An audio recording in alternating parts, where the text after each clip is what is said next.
This Welcome. conference will now be recorded. Great. Thank you.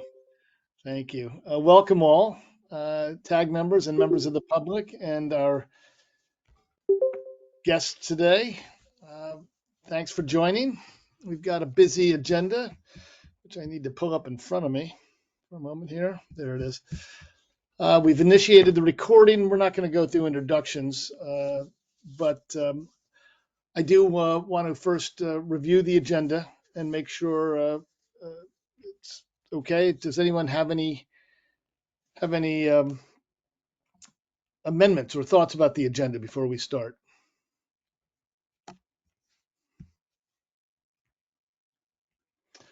Okay, I'll take silence as a good sign. With that, I'd like to introduce Catherine Morris, who is come on and is going to be our facilitator. She'll introduce herself and tell you a little bit about the work that she's been doing. Our idea will be to have Catherine run the meeting, run the discussions, facilitate them. I'll introduce each item of the agenda, but we're going to put it in the discussions in Catherine's more than capable hands. Catherine, would you like to introduce yourself to the group? Say a little bit Yeah, about what. thanks. It took me a while to get on. Apparently, the browser app doesn't work, but I'm learning. So here, and good to meet you all for the first time. I am with the Consensus Building Institute, and have been also working with the Vermont Climate Council over the last couple of years, and still working with them. So I bring a little bit of my experience in how those meetings run, and maybe we can talk about that a little more later on when we talk about the overall procedures of the tag. Um, Other than the work that I'm doing now with Vermont Climate Council, I also work with the New York Climate Council. I'm working with the Massachusetts Hydrogen road mapping process. So I have uh, a lot of experience basically in the energy and climate uh, arena over the course of my career.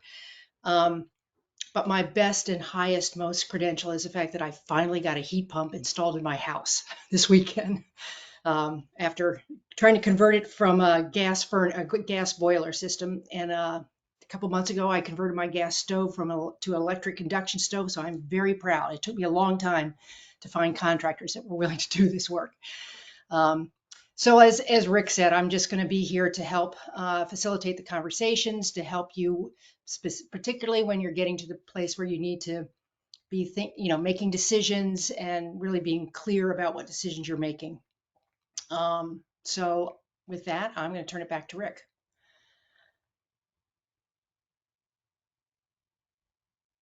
Oh, you're muted, Rick.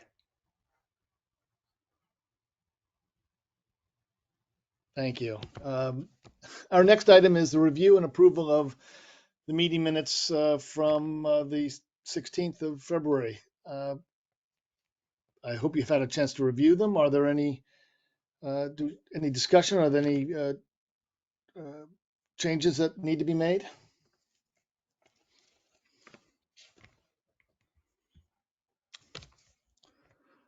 Well, if not, I'll take a motion to approve the minutes.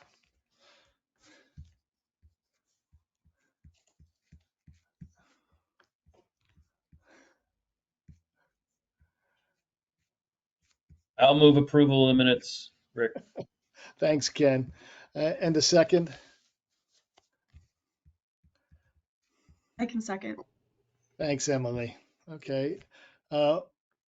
Any discussion? Hearing no discussion, all in favor signal by raising your hand or raising the hand on the the hand sign on the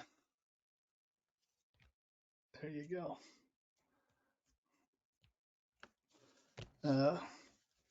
Any opposed? Okay, then the minutes are approved. Okay, the next item on the agenda, uh, updates from the PUC. I hope, Deirdre, you're able to speak to us now. No. Hmm, this is I had a similar problem trying to get my audio to work, at least on the browser, so I had to leave and upload the app. I don't know if that's her problem. I can fill in a little bit. I will not be as eloquent as Deirdre is, but I can hopefully fill in for a second. Since this group last met on February 16th, the PUC issued an order requesting comment on existing heating and weatherization programs. The order had an Excel file attached so that participants can fill out the requested information in a streamlined way. If your organization does offer some sort of heating or thermal programs, please use that Excel sheet. That comment period closes March 15th. And this feedback is particularly relevant to TAG statutory task in 8128A6, which is facilitating the program's coordination with other.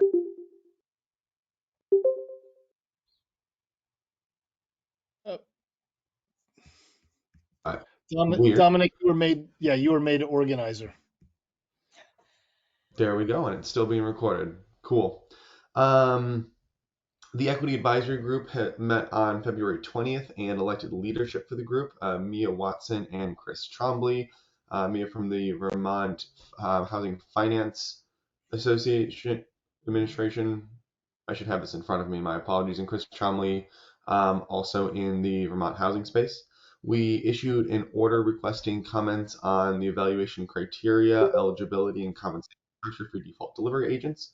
We issued an order granting extension of the filing deadline for the department and A&R to file a protective agreement to facilitate the sharing of fuel dealer registration data as required by Act 18. On February 23rd, we held a workshop on overall pacing process, the process by which the Commission will set and triennially update or consider updates to the 10-year schedule of total annual retirement requirements. The information and input that should go into the 10-year schedules and the process for considering any good cause temporary adjustments, and the reply comment period on that topic is due tomorrow, March 8th. Are there any questions on any of the Commission's recent work?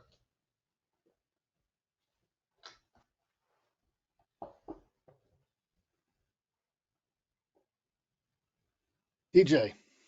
Yeah, just in terms of this group, some of these processes, I think the reply comments, are, for example, in setting the criteria, just for this group to know, is the plan for the commission to then either to actively solicit feedback on, what it decides, related to those issues from the tag, or how should this group prepare? And maybe that's work planning and later in the agenda, but I just wanted to raise it since the comments were brought up. Thanks, TJ. Dominic, if you had any thoughts on that, please feel free. We can take it up later. Yes. I'm not sure I entirely understand your question, TJ. What I'm hearing is you're asking about how this group should work with the other public processes we have going on in this space. Yeah, in the past we have talked about, or I've suggested, it hasn't been a group decision, but I've suggested that this group kind of give feedback based on give feedback on the technical implications of whatever is the PUC is deciding, or whatever the PUC asked us to give feedback on. And so I just was trying to elucidate that process a little bit so that, we got the update on kind of these comments are being filed. And so what does that mean for this group? Yes, Emily, are you looking to answer that question, or do you have another question?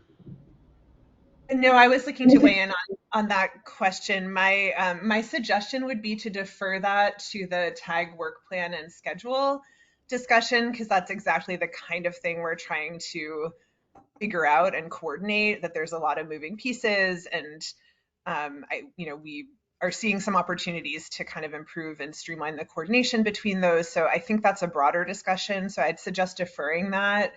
I would also note that the item on the agenda, the PUC workshop on pacing of retirement, so like the required amounts of greenhouse gas reductions, that need to be achieved under the clean heat standard is on our agenda today, and we're kind of trying to create with that, that's an example of a process we're trying to use where some of the TAG members kind of summarize the workshop and public comments. We discussed them briefly. We determine if the TAG wishes to weigh in on this issue. And if so, then maybe there's some follow-up work, but we're trying to kind of create an opportunity for the TAG to weigh in at the right time, according to the PUC process. And that's an example of that. Great. Thank you, Emily. That's perfect. Sorry, I jumped the gun, I guess. No, great minds think alike. It's definitely a lot to coordinate, which is why we have it on the agenda. Great. Thank you, Dominic and others. Deirdre, do you have anything to add? Do you think you can, should we at least try to see if you can, is she here? She was here, then she was gone. You just re-arrived. Yes. You want to give it a try, Deirdre? How about now? Any luck? Yay! Okay. So sorry, guys. I also did not think it would stop recording and re-record because Dominic was an organizer. Sorry about that. No, perfect. Carry on. Do you have anything to add to the update? No, I think that was all I was going to say. Okay. And as for your technical consultant, we're going to hear from them at our next meeting. Is that not correct? Are there any introductions you want to make today? That's right. No, we do have Zach and Joe here today, which is awesome. So I'll turn it over to them to do an introduction to you all. Thanks, Zach. Thanks, Joe. Great. Thank you, Deirdre, and very nice to meet you all. My name is Zach Ross. I am a director at Opinion Dynamics. We have been contracted by the PUC as the technical consultant for this work, and really excited to start dipping our feet in and get moving on this. I should note that we have kind of just started our process of working with the PUC. We haven't even had our formal kickoff meeting with them yet. So I'm pretty limited in what I'll be able to say about the work we're actually doing right now, but happy to tell you about our company, myself, or my colleague Joe Plummer, who's going to be our technical lead on this project. He's on as well. Joe, I don't know if you want to say hi.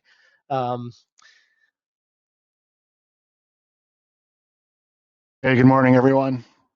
Looking forward to working with you all on this. Thanks, Joe.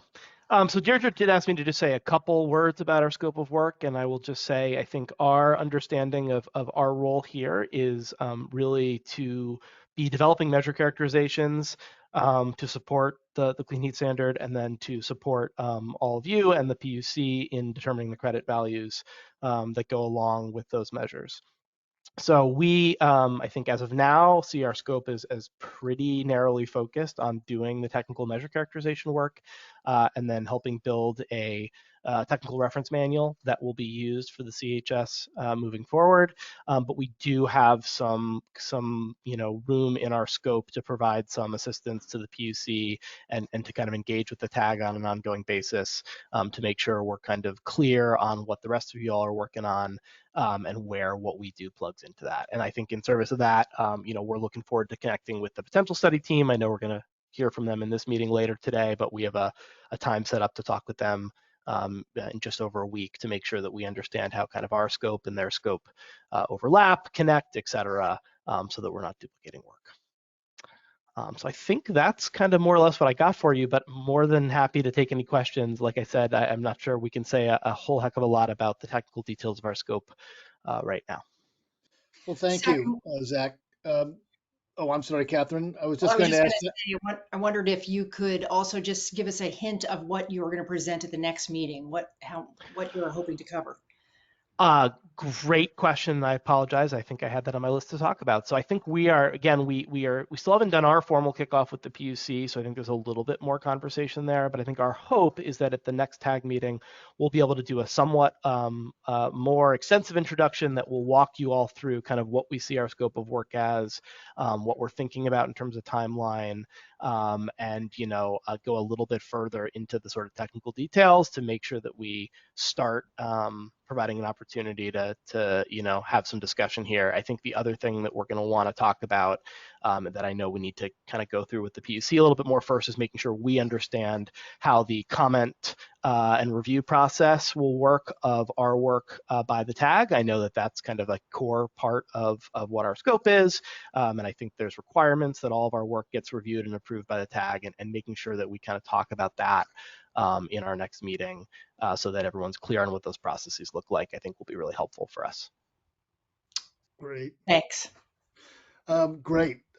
Just how about the 30-second spiel on Opinion Dynamics? Who you are, where you are? Absolutely. So Opinion Dynamics is a independently owned energy research and evaluation firm. We do a lot of our work in the energy efficiency space. We do primarily program evaluation of energy efficiency work. We do not do any kind of implementation type of work, but we do technical reference manual development for energy efficiency, market potential studies, market research generally, and program evaluation. We also have pretty significant practices in built-in decarbonization, transportation electrification, and flexible load work. I think in particular, one thing that we're working on that we hope to bring some insights to this project from, we're leading the evaluation of the California Build and Tech Pilots, which are two of the kind of larger decarbonization programs currently running in the country.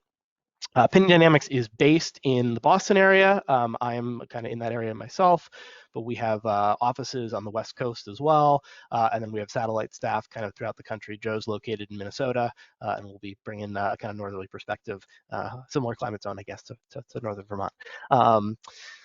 Yeah, I think anything else I can tell you about the company, Rick, or anyone else? I think that does the job, at least for me. Great. Thank you. Thank you very much. Really appreciate it. Welcome. We look forward to engaging with you and getting good work done for the state of Vermont. So thank you very much. And please, during the presentation or the Q&A portion of the presentation from the department's consultant, feel free to engage in that. Okay. If there's nothing else in this portion of the agenda, we will move to, and we're moving on at a brisk pace, to the tag procedures section. I will brief intro, and then Deirdre, if you could give us an update on where the formal procedures stand, and then, I'll turn it over to Catherine to actually manage this discussion. So Catherine, let me hand it to you now. Well, good start. Deirdre, I guess if you could just provide us an update on what the schedule is for approval of this. So obviously these have gone through a lot of public process.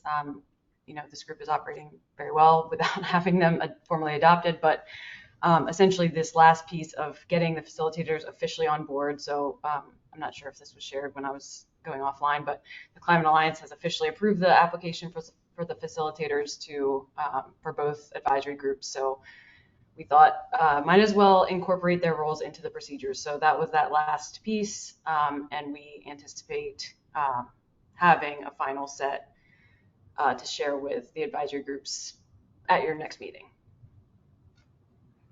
Great. And you notice that we just highlighted a couple of elements of the procedures in the agenda, the Roberts Rules, majority decision making, and the open meeting law. And so just wanted to touch briefly on those. As I said, I have a fair amount of experience running other climate councils and similar advisory boards. I've never operated by Roberts Rules, willing to learn and step into that.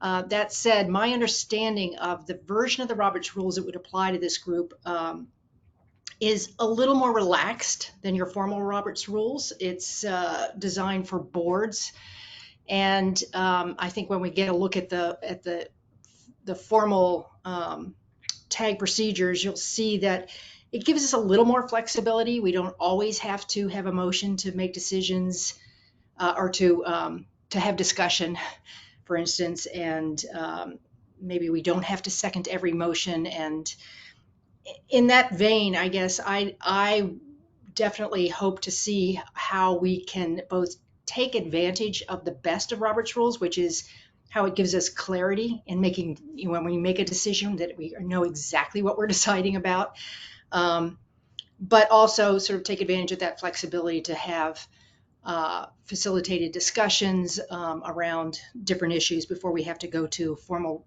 motions and votes.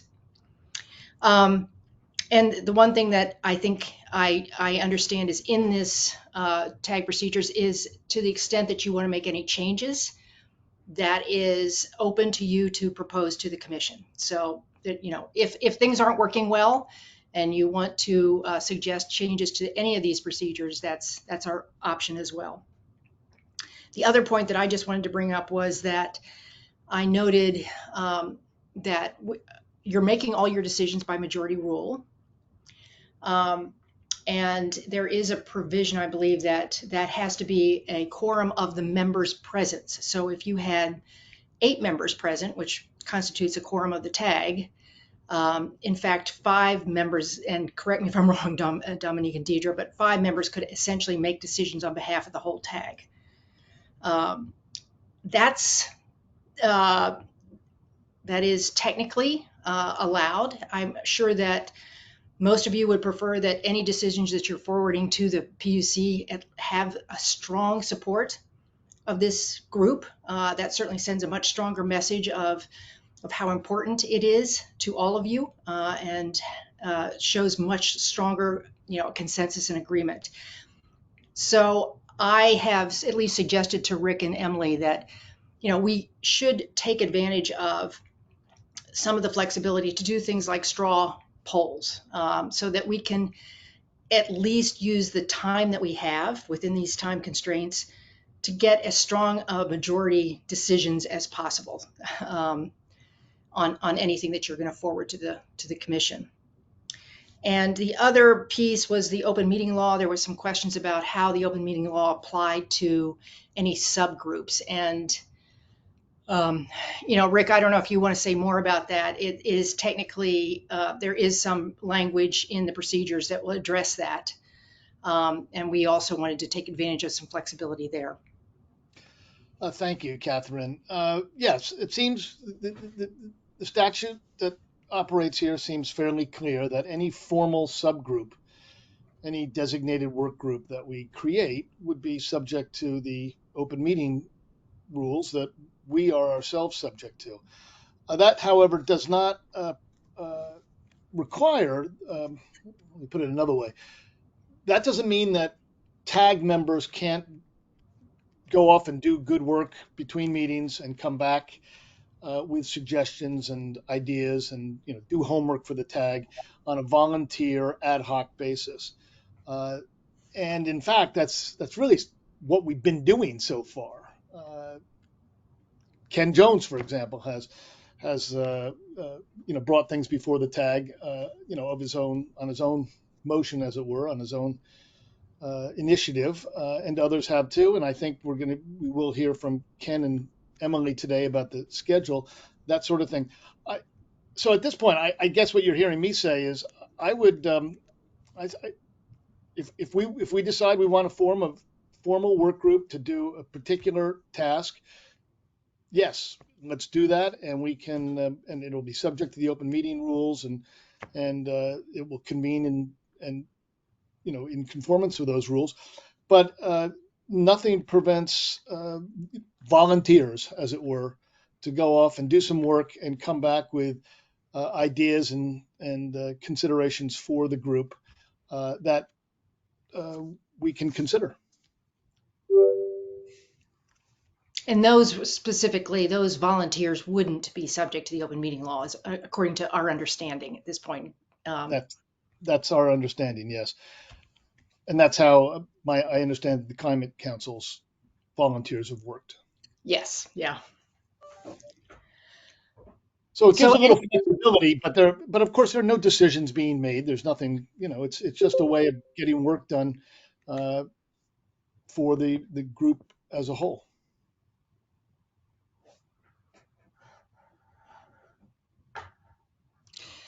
So I, unfortunately, because of how I've logged in, do not have access to the chat. And oh yeah, I do. Here it is. Never mind.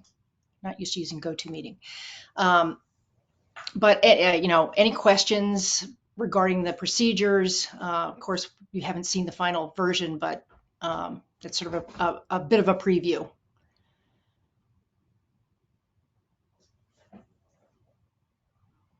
Just Yeah, and sorry, just to clarify, so the procedural tweaks we just discussed and you just shared, Catherine, those would be incorporated into the PUC procedures. Is that the idea?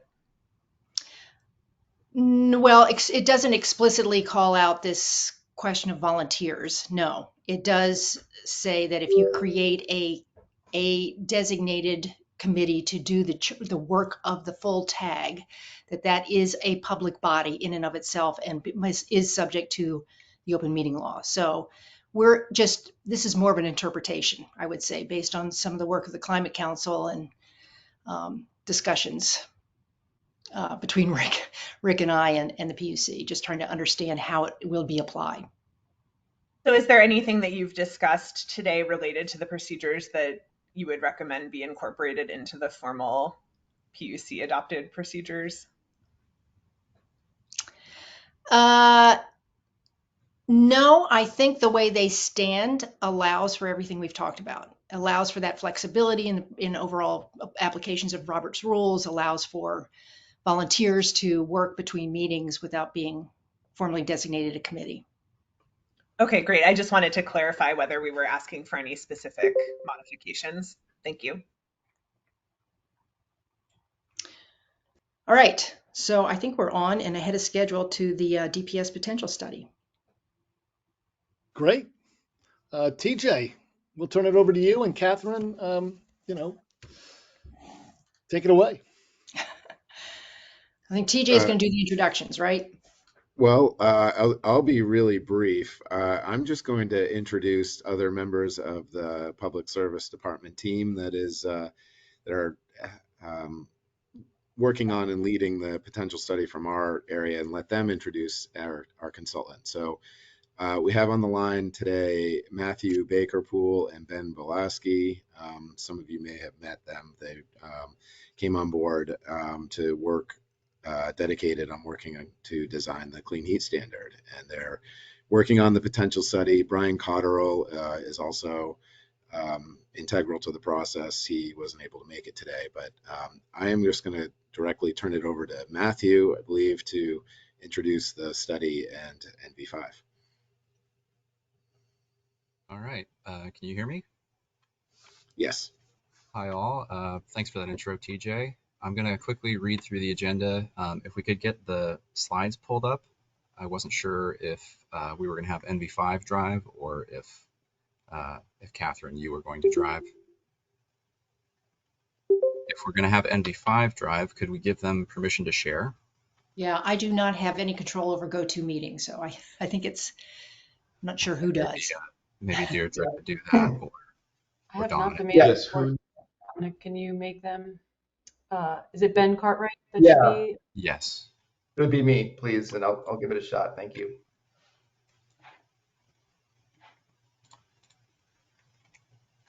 Okay, 1 second.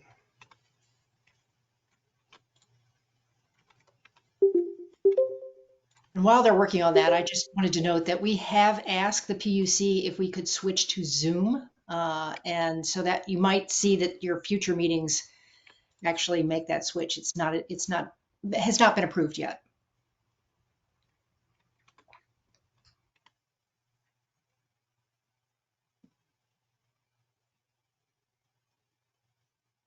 All right. Is everybody able to see the presentation? Okay, we got thumbs up. You can see it. It's a little small though. We can, Yeah. if you're able to zoom in, that would. I know I can pop it out also, but we see a lot of border. Yeah, 1 second here.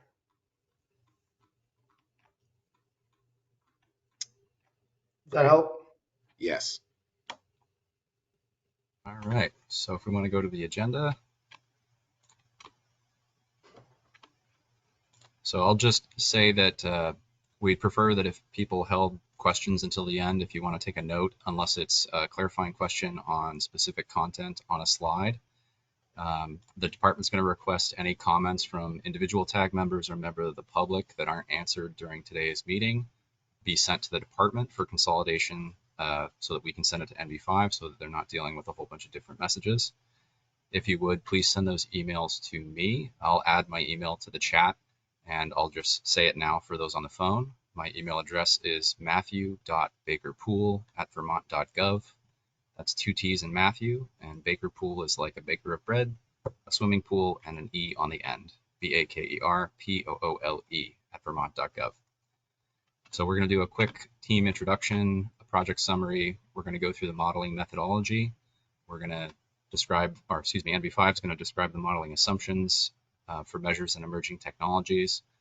They're going to describe how they calculate emissions reductions for both life cycle and non-life cycle emissions. We'll describe some next steps, and then if time allows, there are a few extra slides.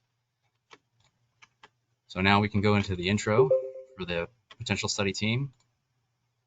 Optimal Energy was selected to perform the potential study based on its history of providing energy efficiency consulting services to state and federal energy offices, utilities, administrators, and advocacy groups. Optimal joined Nolte Vertical 5, which is the NV5, in 2021.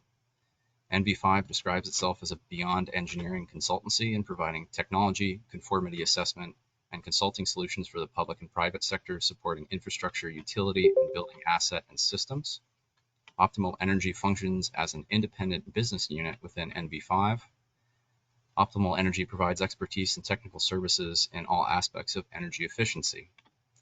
Further, Optimal Energy provides services including comprehensive studies, market assessments, cost-benefit analysis, and demand-side management energy resources design and support for long-range efficiency programs, development of technical reference manuals, and evaluation, measurement, and verification procedures, in addition to supporting policy and regulatory development. NV5 is subcontracting with Energy and Environmental Economics Incorporated, that's E3.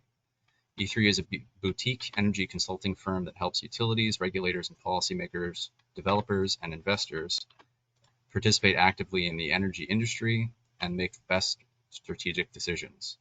E3's services include providing modeling analysis for advising both public and private sector parties. E3 aims to enable an understanding of markets, planning, policy, regulation, and environmental factors, particularly by providing energy advisory services in the context of the North American renewable fuels market. E3 provides these services with a basis on their North American renewable natural gas supply and demand forecasts, as well as low carbon fuel credit price forecasts. Leading the team for NV5 is Ben Cartwright. Ben has over 15 years of experience as an energy conservation consulting technical manager with a focus on utility resource planning and potential study analysis. He also focuses on engineering management and residential and commercial technical program design and implementation. Matt Sachs is a professional engineer with NV5 and is the technical lead for this project. Matt specializes in energy efficiency potential analysis projects and leads energy efficiency program design, engineering economic analysis, engineering related IT structure and database development, and implementation support with expertise in the field of efficiency measure research and characterization. Matt is also a licensed professional engineer in Vermont. And Dr. Bill Weedle from E3 works on E3's Climate Pathways practice area. He develops scenarios for economy-wide pathways for deep decarbonization to assess strategies for decarbonizing heating using both clean fuels and electrification. He also evaluates the techno-economics of novel generation and energy storage technologies. And with that, I will hand it over to Ben. Great, thank you, Matt. Can you hear me okay? Yep, we can hear you. Okay. So 1 second while I juggle screens. I know we're ahead of schedule, but I think everybody's here from our team. Yeah, thanks for the introduction, Matt and PSD staff. And thanks to the TAG for having us today and spending some time to introduce the potential study portion of this project. I think similar to the introductions from Opinion Dynamics, our team, myself, I'm located currently in Oregon, but Matt Sox and Griff Keating, who are on the call today, they are in Burlington and Heinsberg, respectively. So just sharing our regions, and Dr. Weedle is from E3 in the Boston office as well. So just some perspective of our geographies where we are today.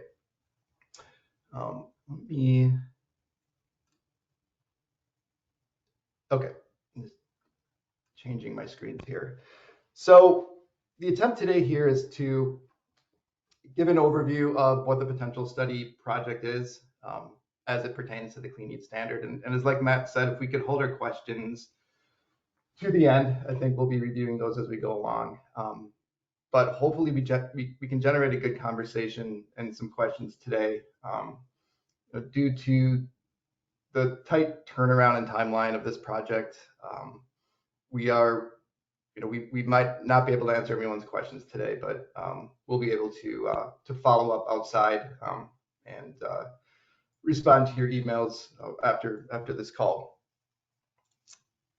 So in summary, and the tag is very close to this, but as a refresher, as we interpret the Clean Heat Standard for this project, the attempt of the Clean Heat Standard is mainly to support the goals of the Global Warming Solutions Act, where the standard is intended to ultimately reduce emissions from Vermont's thermal sector through the development of clean heat credits, ultimately reducing emissions from clean heat measures.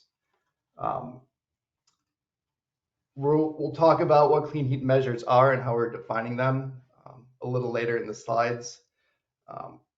But the measures are going to be a big part of the potential study, and getting a sense of what those are might add some perspective and context to this project for everyone as well. So we'll go on into that in a little bit. As far as the potential study project, and we have a few slides kind of describing what a potential study is for those that are unfamiliar with it, but also how this project differs. The Clean Heat Standard potential study differs from a standard potential study project due to the unique nature of the way the Clean Heat Standard is written and the Vermont's characteristics of the market as well. But overall, the potential study will quantify what we're calling technically achievable, maximum achievable, and program achievable thermal resources, which also will identify economic outputs and potential for the Vermont thermal sector resources, again, which will help inform the price and the amount of the clean heat measures for the Clean Heat Standard. The overall result of the potential study is ideally a comparison of the thermal sector's potential to those obligations of the Global Warming Solutions Act. And a big part of what we'll be looking at, and if we have time, we can get into it a little bit today. And this is true for most potential studies as well, is the consideration of market conditions, either current market conditions in Vermont and future state conditions that need to be prevalent to support the delivery of these clean heat measures, which includes an assessment of workforce characteristics and identifying the gaps there of the potential when we determine the potential of how the workforce can support that. So the takeaway here is, even though the methodology for the Clean Heat Standard potential study may be a little different than typical potential studies, the resultant outcomes will be similar in this program and project.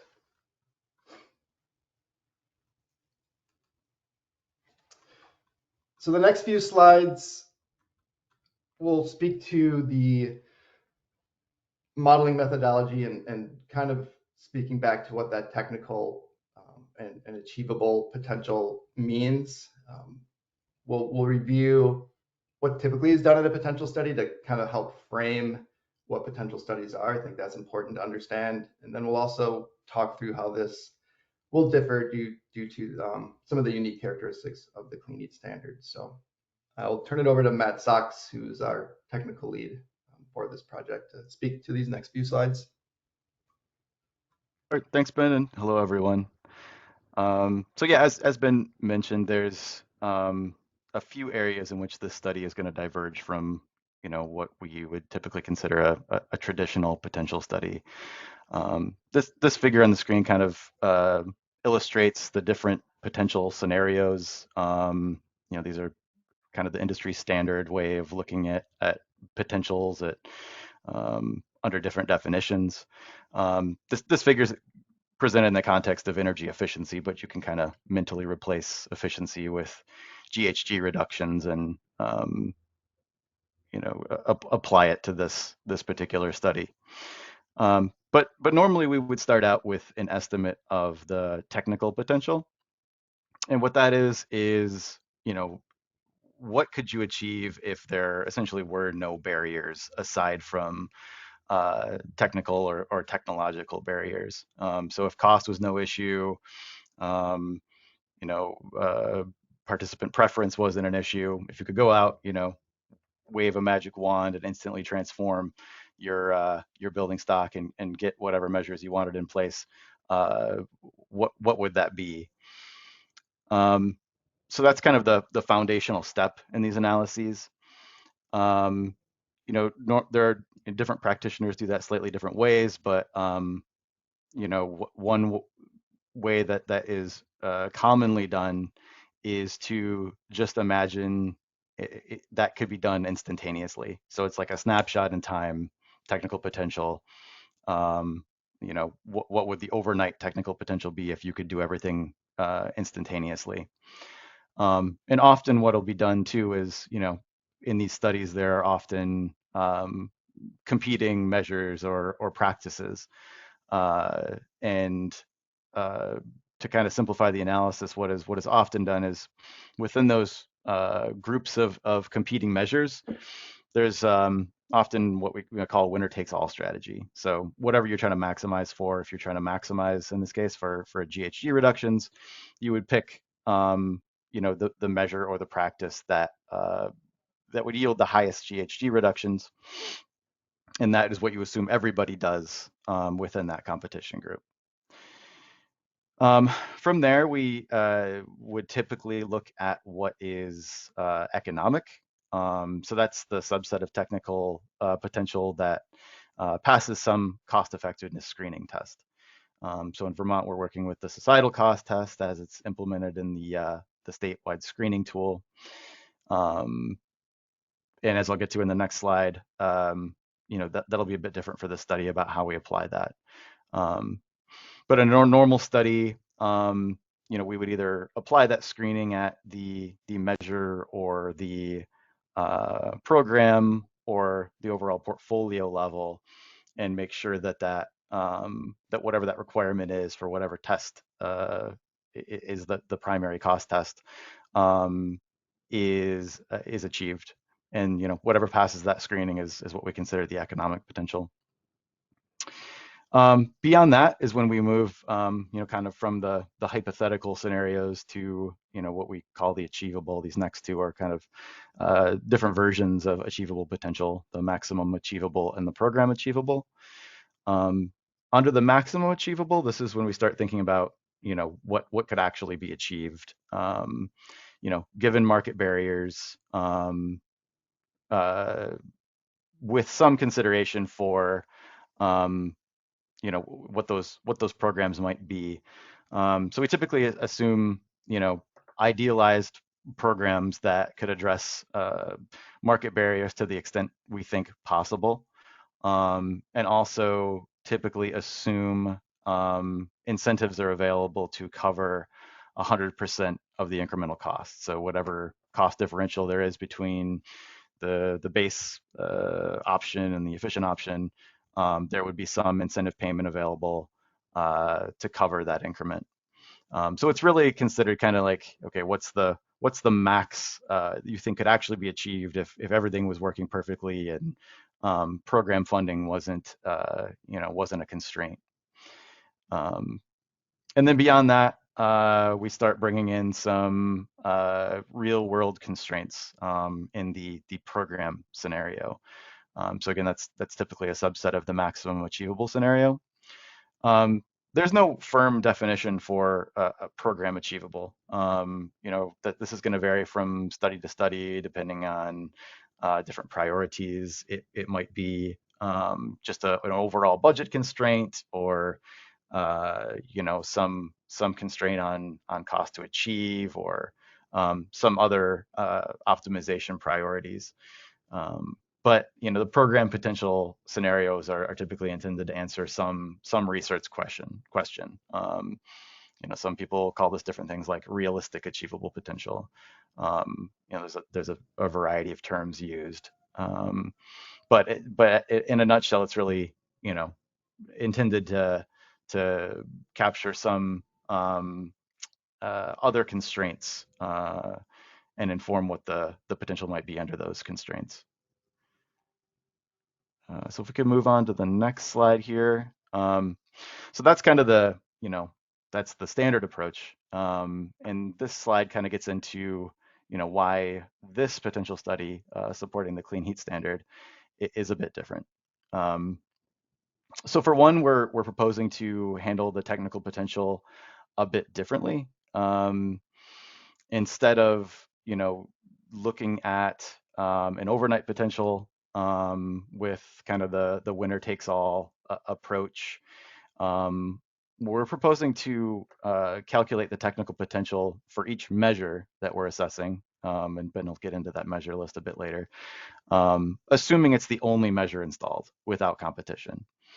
So we think this is important just to provide the foundation for what's possible with all the variety of eligible clean heat standard measures we're looking at. And talking through the methodology, we didn't think it would be particularly useful if we just somewhat arbitrarily pick a winner from a competition group. We think it would be more informative for the following steps in this process to look at what's the full potential, assuming each measure is kind of installed in a vacuum. And instead of doing that instantaneous potential, why it's important to look at the potential over time here is so that we can get some insights into the other requirements of Act 18 regarding the carbon intensity of fuels requirements over time and how those kind of drop, and making sure that the technical potential is considering those other constraints. Otherwise, that number would be far higher than what could actually be done under the policies of the clean heat standard. And the next step here, if you recall the previous slide, normally we would apply a cost effectiveness screen at this point. Instead, we're suggesting moving directly into the maximum achievable potential. And that is because we don't have a cost effectiveness requirement for this study. It is, I think the RFP requested that we conduct an economic potential. But how we're proposing to handle that is, essentially consider economic potential as a reporting layer on all of the achievable potential scenarios. So, maximum achievable potential would be, some estimate of the potential, but then we would have, a subset of that which passes the Vermont societal cost test. So I think that's, kind of will be useful to see that result, but not necessarily constrain the potential because of that cost test. So the maximum achievable potential here, a lot will certainly go into that. Part of this will require assuming some loading order of measures because of interactions. For example, if you do a weatherization measure, that's going to reduce your GHG benefits for any heating system improvements you do after that. Just because the first thing you've done is to reduce heating loads. And something we're working through currently is what is the appropriate, measure loading order or hierarchy of those measures that go in that we should be assuming for this study. Because there could be not infinite permutations there, but so many permutations that it wouldn't be feasible to look at every possible order and every possible building type. So we want to be as transparent as possible with presenting the assumption used for how those measures are assumed to be installed, and that's pretty consistent with how a typical potential study is done. There would be a hierarchy of that measure loading order that's established as one of the study inputs. And skipping over economic potential, I think I kind of covered that with how we're proposing to present that as kind of a reporting output. The last piece here is the Act 18 optimization. This kind of is, in my mind, a type of program potential scenario. And what we'll do with this is it will be a subset of the maximum achievable potential that is optimized to meet the Act 18 policy requirements. So there are various requirements, particularly around how much of the clean heat credits go to serving low and moderate income customers. I think it's like 16% requirement for each of those. And that might not be a natural outcome of the maximum achievable potential. So, to hit those other various requirements, it may require, tweaking incentive assumptions, for instance, to make sure that there is a scenario that satisfies the various policy requirements within the Act.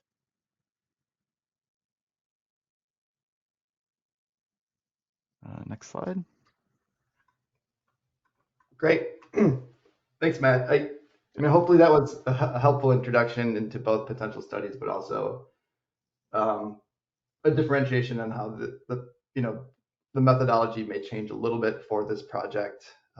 There'll be opportunity to further clarify this process or methodology through continued conversations with the TAG as applicable, and I'll review the schedule in a slide towards the end of the presentation. But there's some also additional milestones and opportunities to publish memos and clarification on everything we're talking about today. So more opportunity to discuss this and also to review and receive questions from the TAG and other stakeholders as well as we move throughout this process.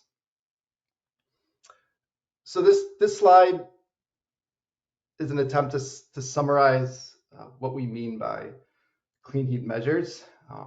And as Zach mentioned at Opinion Dynamics, their group will be doing a deeper dive on this, and looking forward to coordinating and connecting with them in a week or so on how we can collaborate.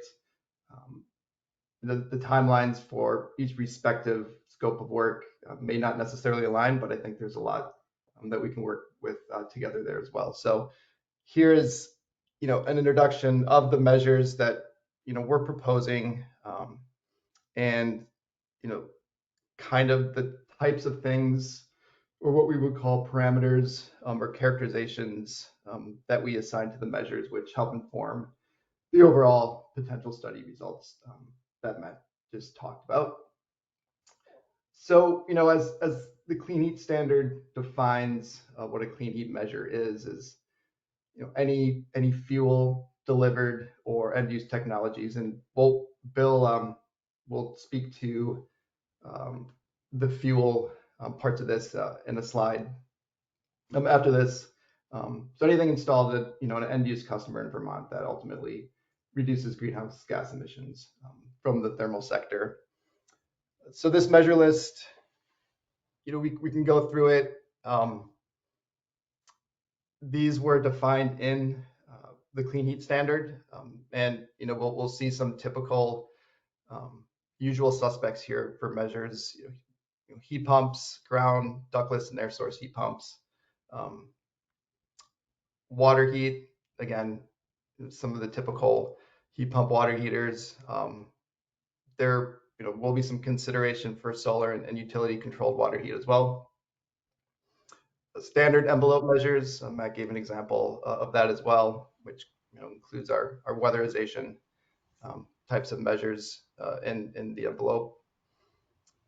Advanced wood or wood heat also included as a proposed measure for the clean heat standard, as well as network geothermal where applicable.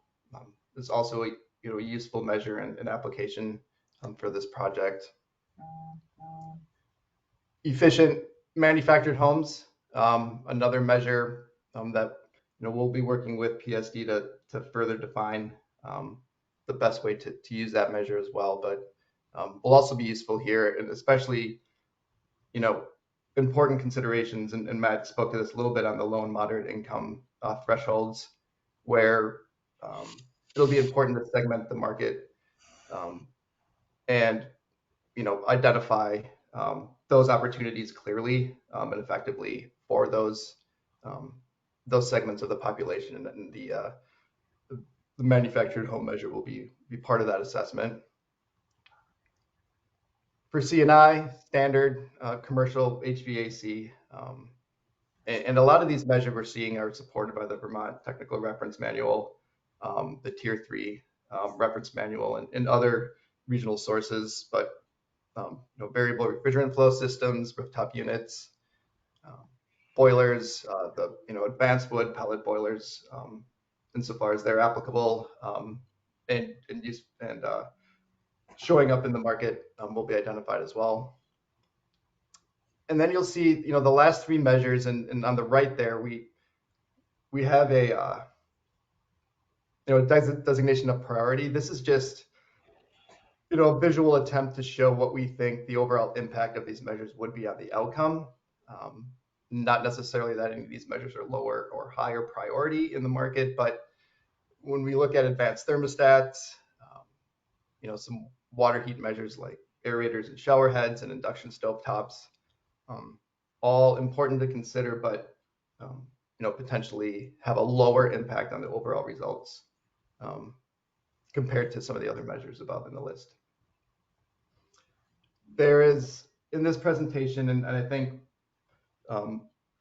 we'll be sending this, well, Matt just did send this out. The appendix here has a more detailed measure list that further segments each one of these high-level measures into more individual measures.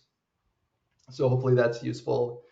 And we will be sending out and publishing, I believe, through PSD's landing page on the Clean Heat Standard, a full workbook or memo on what the final measure list will be and some of the characteristics of those measures, so everyone can get a sense of what the final detailed measure list will include.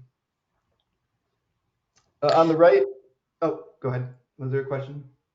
Well, Ben, there's been some questions, clarifying questions, I'd call them, in the chat, and as to, you've clarified that this is just a very partial list, but one of the questions was whether or not biofuels used in boilers and furnaces was going to be included as a measure.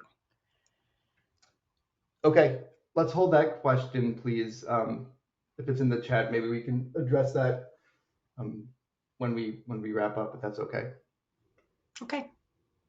Thank you, though, for that.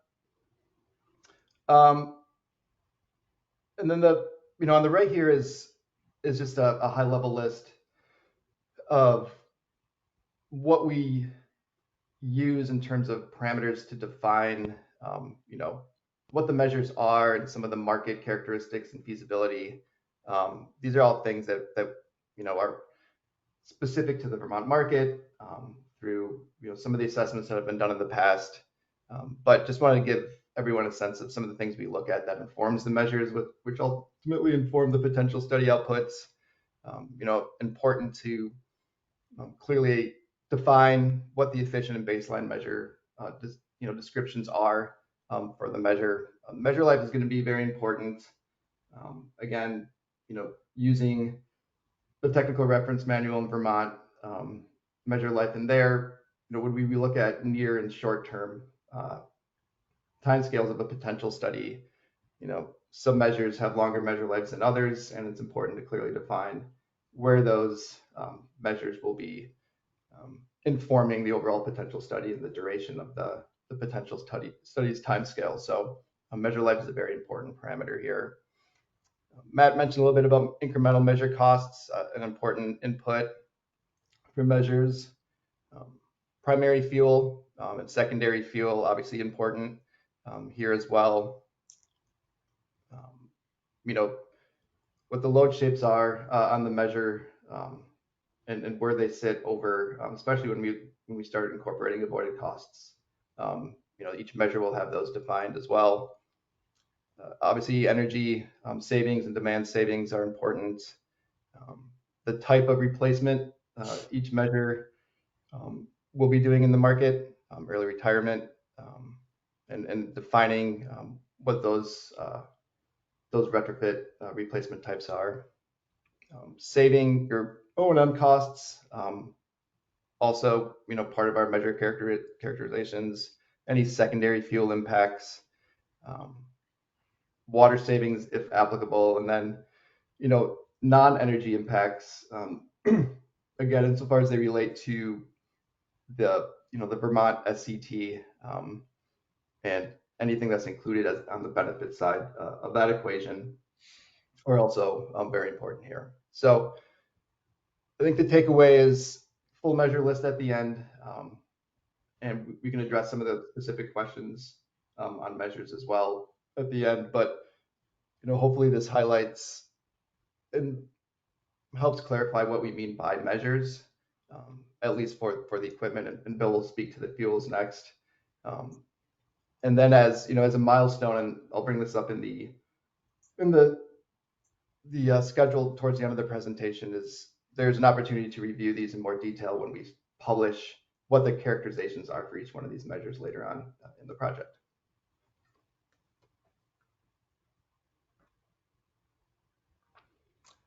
So with that, we'll turn it over to Bill when we talk about the fuels, and this might address the question, but we can still hold that till the end. The measures we just talked about, I guess, could be defined as non-emerging technologies. So as you'll see here, as Bill speaks to the emerging fuels, we're kind of defining these more as emerging technologies. So with that, we'll turn it over to Bill. Yeah, thank you. Can everybody hear me fine? Yeah, we can hear you. Awesome.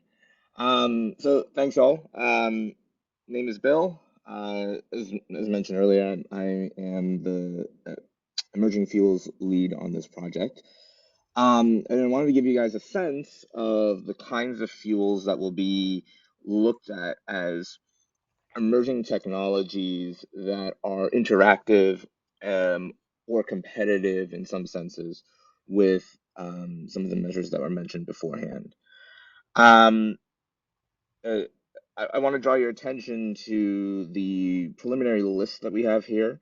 So we're going to be modeling renewable natural gas, renewable fuel oil, and also woody biomass fuels for as biofuels. And in addition to that, we will also be modeling green hydrogen produced from dedicated renewable electricity. For renewable natural gas, there are kind of two major pathways that can be produced. One that's a little bit more, how do you say, a little bit more established, called anaerobic digestion. Those pathways includes feedstocks such as gas from landfills, gas from animal waste, and gas from municipal or domestic wastewater. There's more emerging forms of renewable natural gas called from thermal gasification that can be used on cellulosic feedstocks like agricultural and forestry residues, as well as from municipal solid and food wastes. that are not typically used today to produce renewable natural gas. Fuel oil can be produced through a Fischer-Tropsch type process from agricultural and forestry residues, as well as from municipal solid and food wastes. So you can see that there's naturally a competition between producing RNG and renewable fuel oil, and we're hoping to capture that through our modeling a little bit. I'll talk about that in more detail in a moment. There are several sets of fuels that we will not be looking at for a couple of different reasons. One such reason is doubtful environmental benefits. So, there's the possibility of producing renewable fuels like fuel oil or renewable natural gas from purpose-grown crops. The reason why there's significant doubtful environmental benefit arises from the fact that there are going to be changes in land use, and it's still pretty challenging to understand what the emissions impacts of changes in land use are going to be, and that may offset some of the benefits of using renewable fuels or making renewable fuels from purpose-grown crops. That's one reason why we're setting that to the side. The other one is fuels with low technical readiness. So one of those fuels could be synthetic natural gas or synthetic diesel made with low carbon hydrogen. Right? There's a dependency on there's a dependency on hydrogen production being scaled up, as well as the fact that the processes that are used to make these synthetic fuels are pretty rarely deployed as well. And so we're putting that aside for those low technical readiness reasons. The modeling that we're going to be doing to produce both emissions forecasts, which we'll talk about in a moment in a little more detail, but also product availability and costs that Vermont might be facing when trying to purchase these fuels. Purchasing these fuels will be based off of our biofuels module, as well as our electrofuels module as well. And these modules tend to be parameterized with data from the DOE billion ton update for feedstock availability, the California Air Resources Board low carbon fuel standard database for certain costs, and other sources, in particular things like the ANR, the draft ANR emerging fuels report to understand some of their emissions. I want to be clear here that we want to be as consistent with pre-existing data, especially on this in the front of potentials and costs that has already been done for Vermont. But in the cases where that isn't available, we're going to be relying more heavily on these internal biofuels and electrofuels modules. I think we can move to the next slide, Ben. Great. Yeah, I think, thanks, Bill, for that. And when we talk about measures, it's for me as well important to still define these fuels as a measure, as the way the Clean Heat Standard defines a clean heat measure. The technologies that Bill just went through are still considered a measure as a fuel delivered technology to end use customers. So supplementing the potential study as a measure as well. So I think moving on, and I want to be able to give enough time for discussion here as well. So I won't spend a lot of time on this, but we talked about this earlier on, and the output of the potential study, and one of the main factors is life cycle emissions. As the clean heat credits are calculated based on life cycle emissions, it's going to be our main emission parameter when we do our potential study. So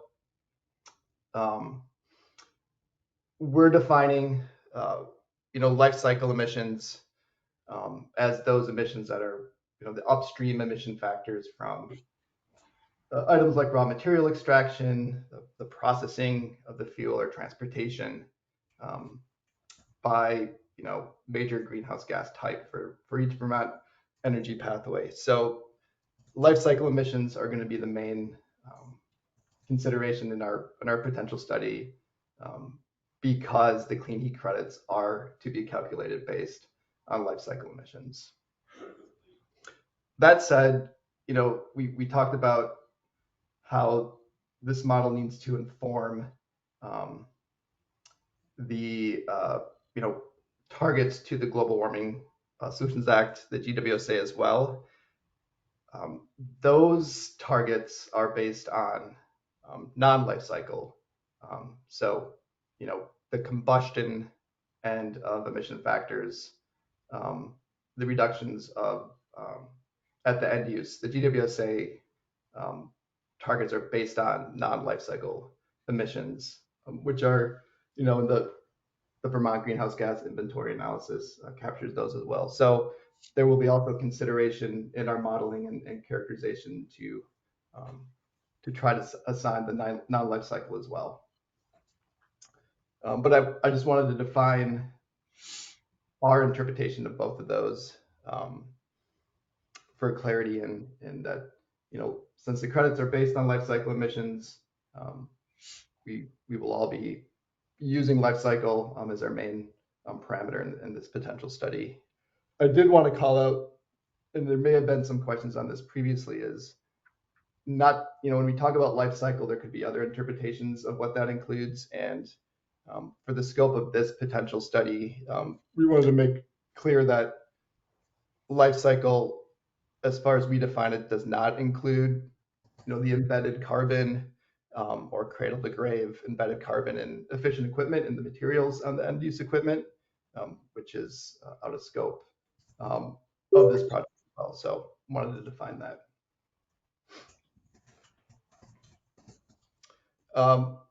Bill, do you want to speak to the low carbon fuels sources for emissions? Yeah. So as Ben mentioned earlier, there are these kind of three different approaches to emissions that one could theoretically take. In terms of, the sources that we're going to be using to kind of align with the chosen life cycle analysis approach that we're going to be doing. We want, again, as I noted earlier, we want to be as consistent with already existing data and modeling done for or by the state. So we will be using the draft ANR life cycle report as kind of a basis for some of our life cycle emissions.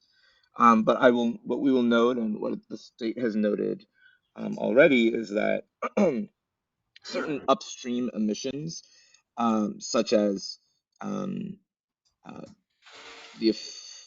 certain upstream emissions, such as the counterfactual waste management or counterfactual practices, are not typically included in the life cycle emissions in the ANR report. And so we want to expand that as best as we can by using some of the some registered LCFS projects, or the range of LCFS projects that have been measured and modeled already. We think that using the registered LCFS projects will put us on a consistent basis across all of the types of renewable fuels that we will be modeling. The ANR report currently, for renewable natural gas as an example, only looks at landfill gas and animal waste. But if we also want to look at renewable natural gas from thermal gasification process, wastewater gas, we need to be able to compare all of these types of projects on the same life cycle analysis or life cycle emissions basis. So that is where we're going to be parameterizing many of our emissions factors from the registered LCFS project database. Great. Thanks, Bill. And I think, yeah, we've defined some of the sources for the emissions. So I'll move on just to the last slide, and then we can open it up to questions. So as a snapshot of our project schedule, just to add some perspective to where we are with the potential study relative to this year. You know, in December, we kicked off the project with PSD, and you know, today in March 2024 is kind of our first introduction and milestone to introducing the project and the modeling assumptions to this group. We will be publishing a more detailed assumptions memo that includes a lot of stuff that we talked about today, which will include a more detailed measure list, which is also included in the appendix here, and which will also include some of the conversations or questions we have today. So, you know, hopefully that will create some more visibility into this other assumptions we have in this project. In April of this year, and I mentioned this before, is we'll be publishing our final measure list, but more thorough measure characterization database. So this is where the measure characterization parameters can be found, and some of the assumptions there that inform the measures that we're using to ultimately drive the potential study. So that will be towards the end of April. And towards the end of May, we will be developing a workforce forecast memo. You know, I think talking to the TAG, there may be an opportunity to present this as well to other stakeholders. We can discuss that offline, but you know, the workforce development memo will include you know, an overview and study of the market and capacity to meet some of the modeling that we're coming up with and the gaps identified there. Assume to have the draft potential modeling results, you know, between May and June of this year, with final potential modeling results towards the end of June. These will, you know, be presented as well to the TAG, I believe, but also, you know, a memo, and we'll be sharing the results to this group through the PSD's website as well.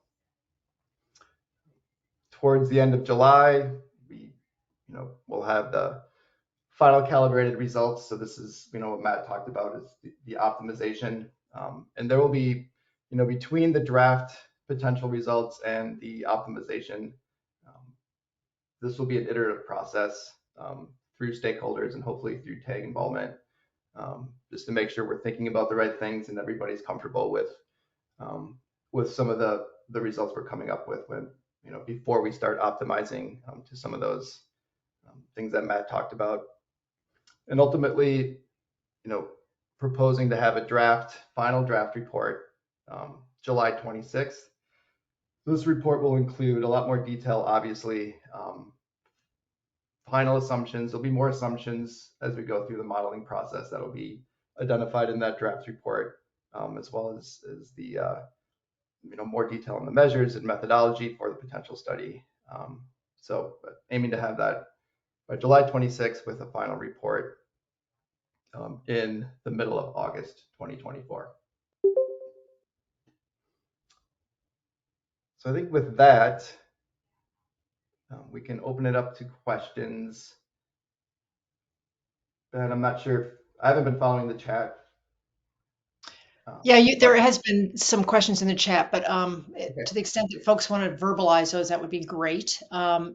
Just to note that we had set aside until about 10 after for the TAG to ask questions, and then we have reserved 10 more minutes for the public to ask some questions or submit their comments. Just a quick clarification. You noted that you are open to receiving any questions we don't get to or any specific comments from the individual TAG members following this meeting about the content that you're presenting here. Can you give us a deadline? Is there a time after which you want to try to consolidate that information? It's supposed to go to the DPS, so maybe that's actually directed to you, Matt, at the DPS, when you would like to receive those. Sure. We were hoping people could put together their comments and questions by the end of next week. So that would be the 15th. Okay, great. And then with that, I'll just open it up to the TAG members. If you could raise your hand, and we can also get to, yes, Floyd, and then Ken. Oh, there's a lot. I'm just seeing the hands pop up. So let's just take Floyd, Ken, and from the way I see it, and Sam, Matt, and then Rick. Yeah, thanks. Can you guys hear me? Yep. Yes. Okay. I had a few questions. First, and I appreciate the presentation. I did not get the updated slide deck in time, so I'm going to be referring to kind of the earlier version with, I guess one quick suggestion would be in future slides, if you can number these to make referencing a little bit easier. On this slide covering the measure overview, I think the response in the chat was that this is a partial list. I guess I'm wondering why burner replacements with high biofuel compatible burners wasn't listed as a measure. I mean, that seems like a very quick and easy to implement measure, low cost, and can achieve significant reductions fairly quickly. So I'll throw that out there. If I can just cover my questions real quick, and then you can take them as you see. The next one would be the next slide, measures and emerging technologies. I guess I would question the statement about dubious environmental benefits for those renewable fuels. If I can get some elaboration on what that means, I think I put it in the chat that biomass-based diesel in California under the low carbon fuel standard achieves almost half of the carbon reductions in that program. And I think it was mentioned about the indirect land use impacts. Those are already quantified and accounted for in the LCFS program. So I'm not certain where that statement is coming from. I would certainly question that strongly. And in that regard, I would say renewable fuel oil from feedstocks beyond what was identified for the evaluation should be considered. And then the next slide after that was the life cycle emissions. I guess I had a question about just a clarification question with respect to biogenics, both emissions and sequestration happening outside the state. Would that be accounted for? Those are my questions at this point. Great, thanks, Floyd. I'll speak to that first one and then turn it to Bill on those last two questions. Yeah, the biofuels used in boilers can certainly be considered. I think the measure list you're seeing are the ones that we're currently constrained by what's easily available in the market for information on measures, either through existing sources. So what you're seeing is just, I guess, for lack of a better phrase, the low-hanging fruit, high-impact measure list. But certainly can talk offline about looking into the biofuels for boilers. If you have information or if there's information out there, can definitely consider that as well, especially if there's a market and you see a market for that. Can I respond to that real quick? So the two biggest burner manufacturers, as far as I know, Beckett and Carlin, both have 100% biodiesel certified burners. So those are commercially available now. They can be installed at a very low cost, certainly at a fraction of some of these other technologies that have been identified. So I would question the characterization that these are not low-hanging fruits. I would say that these are definitely low-hanging fruits that should be considered as part of this work. Yep, great. Okay, and then Bill, did you have a respond Yeah, to. there are a couple of questions in there, so I'm going to try and see if I can remember all of them. Please remind me if I'm missing anything. So with the the emissions or uncertain emissions around purpose-grown crops. Yeah, I think that the point that you were raising is a very good point. What I would like to do on my end is revisit these already existing projects to see if there are projects that are using purpose-grown crops and potentially just take a quick look and see how they differ from those that use things like residues.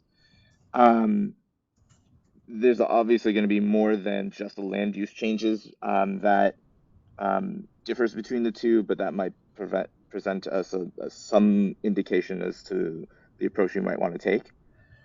I think the other question is, are we considering upstream emissions for out of state? I think yes is the answer for that. Any biofuels that are produced out of state will naturally have some upstream biogenic emissions, biogenic effects that are considered. And there was a one last question that I think it was a question around feedstocks. Can you remind me what the question around feedstocks was? Um, well, on the upstream question, my question was, will upstream emissions and carbon sequestration through biomass growth, will that be considered as part of the life cycle assessment? Yes. Okay. Yeah, that's a great question. So, um, Because that's for how what do you, that's how the GREET model works. So I just wanted to clarify that. yes, yeah. So yeah, we're using basically, carbon intensities, or we're basing carbon intensities ranges off of certified projects that use the GREET model. So yes, that will be naturally included as part of those carbon intensity values. Okay, thank you. I don't remember what my question was on feedstocks. I guess when you're talking about purpose-grown crops, or what exactly are you referring to, and what is the concerns there? Um, what we're referring to are things like purpose-grown switchgrass, purpose-grown poplar. Um, what other products are there? Um, I can't remember all of the other feedstocks that right off the top of my head, but something like switchgrass would be naturally competing with land use for food growth, or you might be clearing that land for that may have served as a carbon sink, and now you're switching it to kind of these quick rotation or like tightly managed uh, crop growth. And so I think that consideration, I would have to take into a more deep look into GREET, but I don't think that that is fully captured within GREET. Is that change in land use? But again, we'll need to take another quick look into that and see whether or not it's properly accounted for. But yeah, it's things like switchgrass, poplar, willow. Those are like these purpose-grown crops that we don't do a lot of right now, and there's that uncertainty on my end. So thanks. I Okay. want to just sort of make sure that we can get to some of the other questions, Floyd. If you don't mind holding until we get around one more time, if there's more time, I'll come back to you. But we had Ken and Patrick. I saw your hand too. But Ken, you want to go next?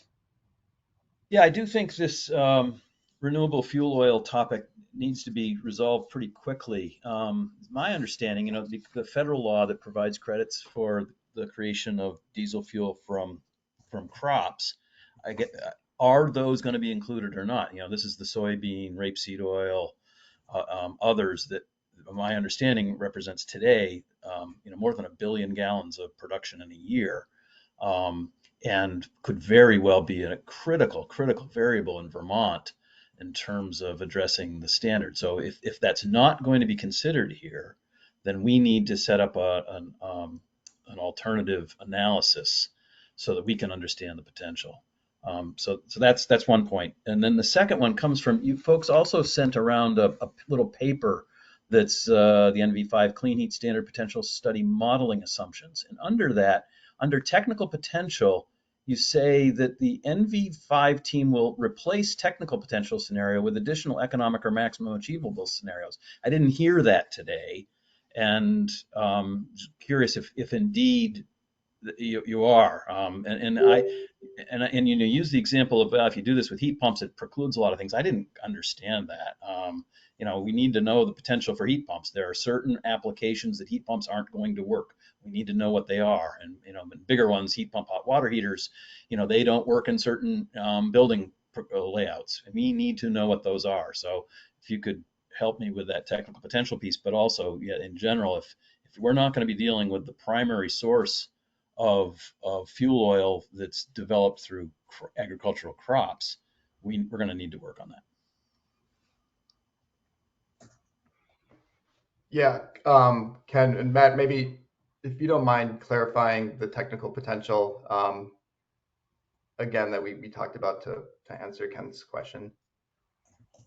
Yeah, I think, sorry if that was unclear. I think the proposal was not to do, you know, the standard definition of a technical potential that is, you know, considering interactions against competing measures. We'll still do a technical potential of each measure as if it wasn't competing with anything at all.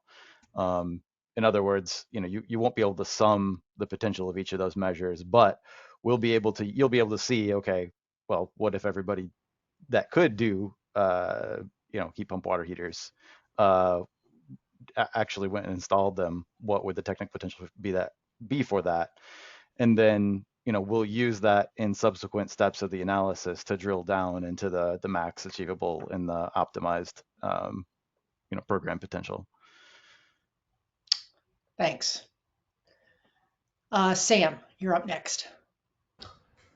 Thanks, Catherine. And just to quickly build off of the last two presenters, I mean, looking at this very basically, it does seem that some of the most widely available liquid biofuel types today are excluded from this. And you know, that seems like that would be a strange tack to take, at least in my opinion. And it does, you know, I mean, to Floyd's point, right? I mean, there's a ton of data on this being used by CARB. So it doesn't make sense. I mean, I understand, you know, we need to make sure that we properly assess the sustainability of all types of fuels and resources, but that there's a question about it, or that data is uncertain, I would say that, you know, I disagree with that. As just a quick note on the RNG piece, we had food waste in the gasification category. I think that belongs more in the AD category, in the first bullet there. Just a small note. And I was hoping just to ask, maybe more importantly, a few questions about the life cycle accounting used here. So the methodology number 2, which I have shorthand written here as life cycle without biogenic and counterfactuals, understanding that may be consistent with the ANR life cycle report. I'm curious if you guys could speak to, I mean, you talked about using some of the California data, right, which is derived from the GREET model, but my understanding of the GREET model is that they would both exclude biogenic CO2 and include the counterfactuals upstream. That's largely what I think most people throughout the country in the bioenergy space are used to working with. Based on my understanding, that's what any other program that you'd find that's using life cycle accounting in this style is working with. So I'm curious how that's squared with what's going on in other states, and then and at the federal level, right, under the IRA, I mean, they plan to use GREET for a number of those tax credits. And then I'd love to have maybe a citation for the IPCC style carbon accounting, just to see what you guys are looking at, and it would be good to know how they treat biogenic emissions at the point of combustion in the Vermont inventory. And I apologize if I missed that in a previous conversation. Thank you. And if this is going to require a lengthy answer, maybe it's something you could respond to in writing. Is that possible? I just Can I don't know can I how also technical it is, but sorry, Catherine. I'll also throw out here. I know don't we need have to a cut off the limited answer. amount of time. Just if there's additional, if this is goes into a lengthy answer, maybe you can follow up in addition. But go ahead. Yeah, sure. And I know we have a limited amount of time for this, but I'll just throw out there for the group that I think this topic is extremely important. This will set the tone for basically the rest of the work that we do. So, I mean, if we can move to maybe even put more time on the agenda today, I would be in favor of that. But more time for this topic, I mean, today, I'd be in favor of that. Certainly understand if others aren't, but, this will set the tone for the rest of the work, so. So Ben, did you want to respond, or Matt? Yeah, I think we could take this offline. I don't think we'll have time today, Sam, but I think there's some discussion about some subgroups or working groups in the TAG, and maybe this is something that we can bring to that, or work with you and everyone closely offline. I agree with you that this question will set the tone for the remainder of the potential study in the Clean Heat Standard. So happy to circle back on this in the near term, but I doubt we can. We'll have time to do it today, so we can connect offline.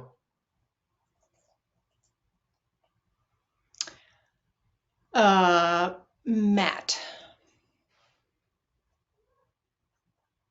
Matt Coda? Yes, sorry. Thank you, Catherine. Lots of Matts here. I want to echo the comments made by Ken, by Floyd, and by Sam, and then just big picture it for a second so I don't repeat what they said. This is critical. This is where the process breaks down. The reason why we have so many divergent stakeholders as part of the TAG that was envisioned by the legislature, that this was not an electrification program, that this is a product and equipment and service that reduces greenhouse gas emissions.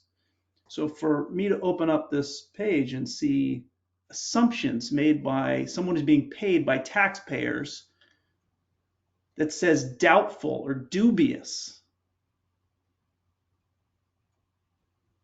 I don't understand what's going on here. If this is an electrification policy, we would have passed that, but we didn't. We have a various range of stakeholders that represent different equipment, different fuels, because we thought we were coming into this on a level playing field, that all fuels would be judged, that they wouldn't be prejudged by a consultant that had doubtful and dubious inserted into a slide deck. That needs to be fixed ASAP. Thank you.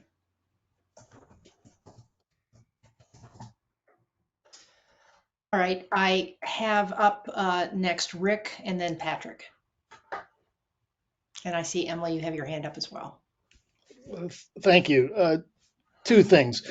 I think if the group is amenable, I think we can squeeze some of the later sections of the agenda today to extend this conversation for a few more minutes. And it's entirely up to the TAG. We have that authority to pick up, to extend the time and then move some other things to a later agenda. So I'm happy with that.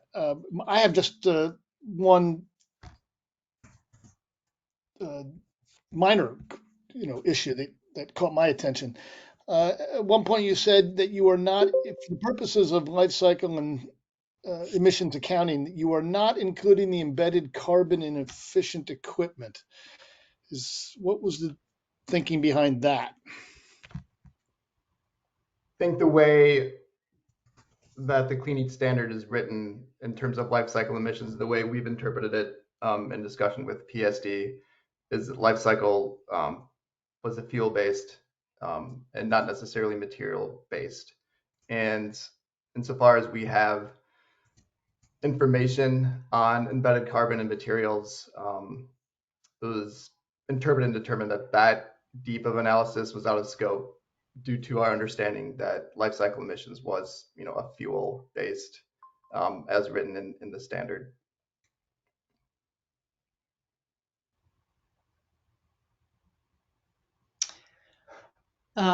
Patrick?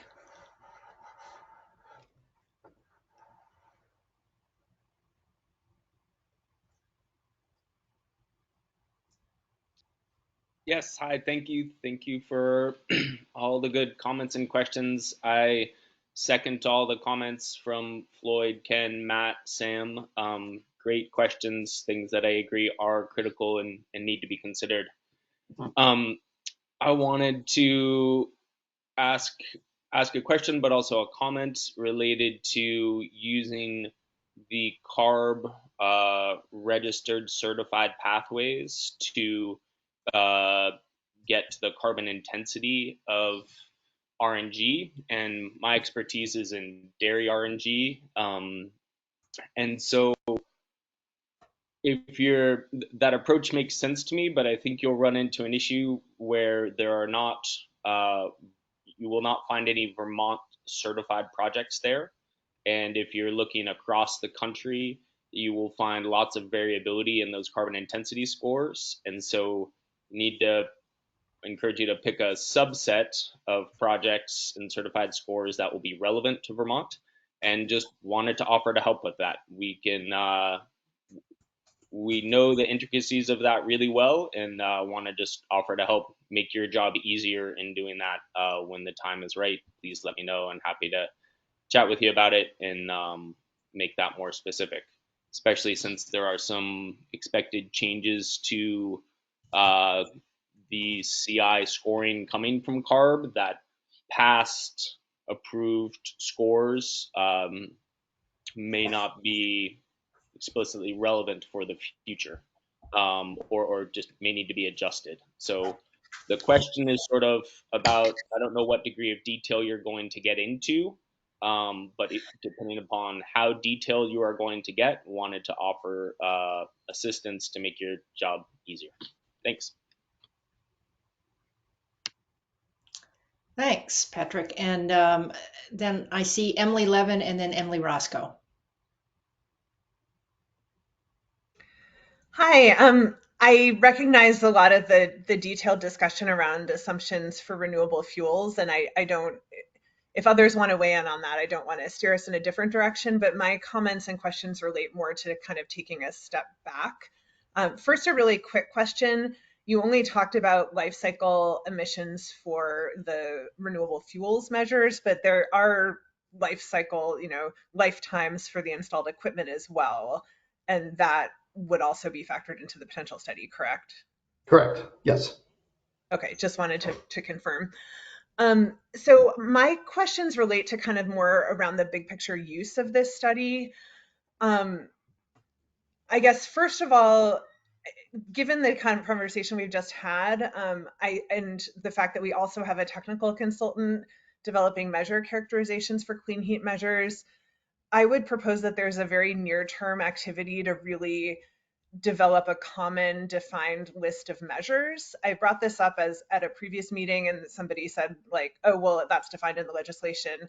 I think what we're seeing here is that there's a lot, it is defined at a high level in the legislation, but there's a lot of nuance to that, exactly which renewable fuels are on the table, and even questions like, are burner replacements an eligible measure, and for advanced heat measures that are both a measure and a fuel, advanced wood heat measures that are both a measure and a fuel.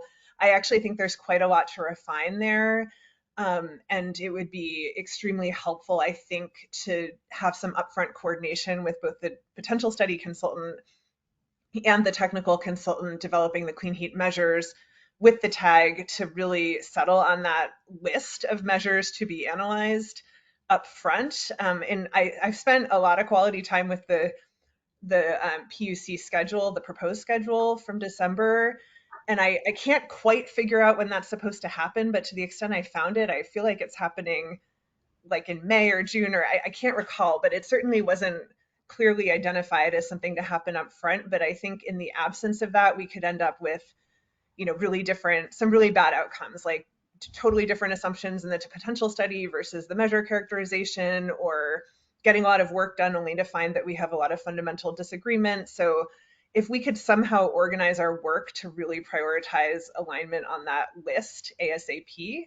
I think that would be a really valuable area for the TAG to be, to help out and really work with both consultant teams, and to create space for the conversation that we've just had. So that's big picture point number one. And then I guess point number two is more of a question, but I think, we sort of dove right into the weeds of the potential study, but I think the TAG would benefit from a little bit of a step back discussion around how this will be used, because it is a bit confusing. We now have like a technical consultant that's doing measure characterizations. We've got the TAG, we've got the PUC process, and then we've got the potential study. So I guess I'll state how I think the potential study is intended to be used, and if somebody could confirm, like, yes, that's the goal, that would be great.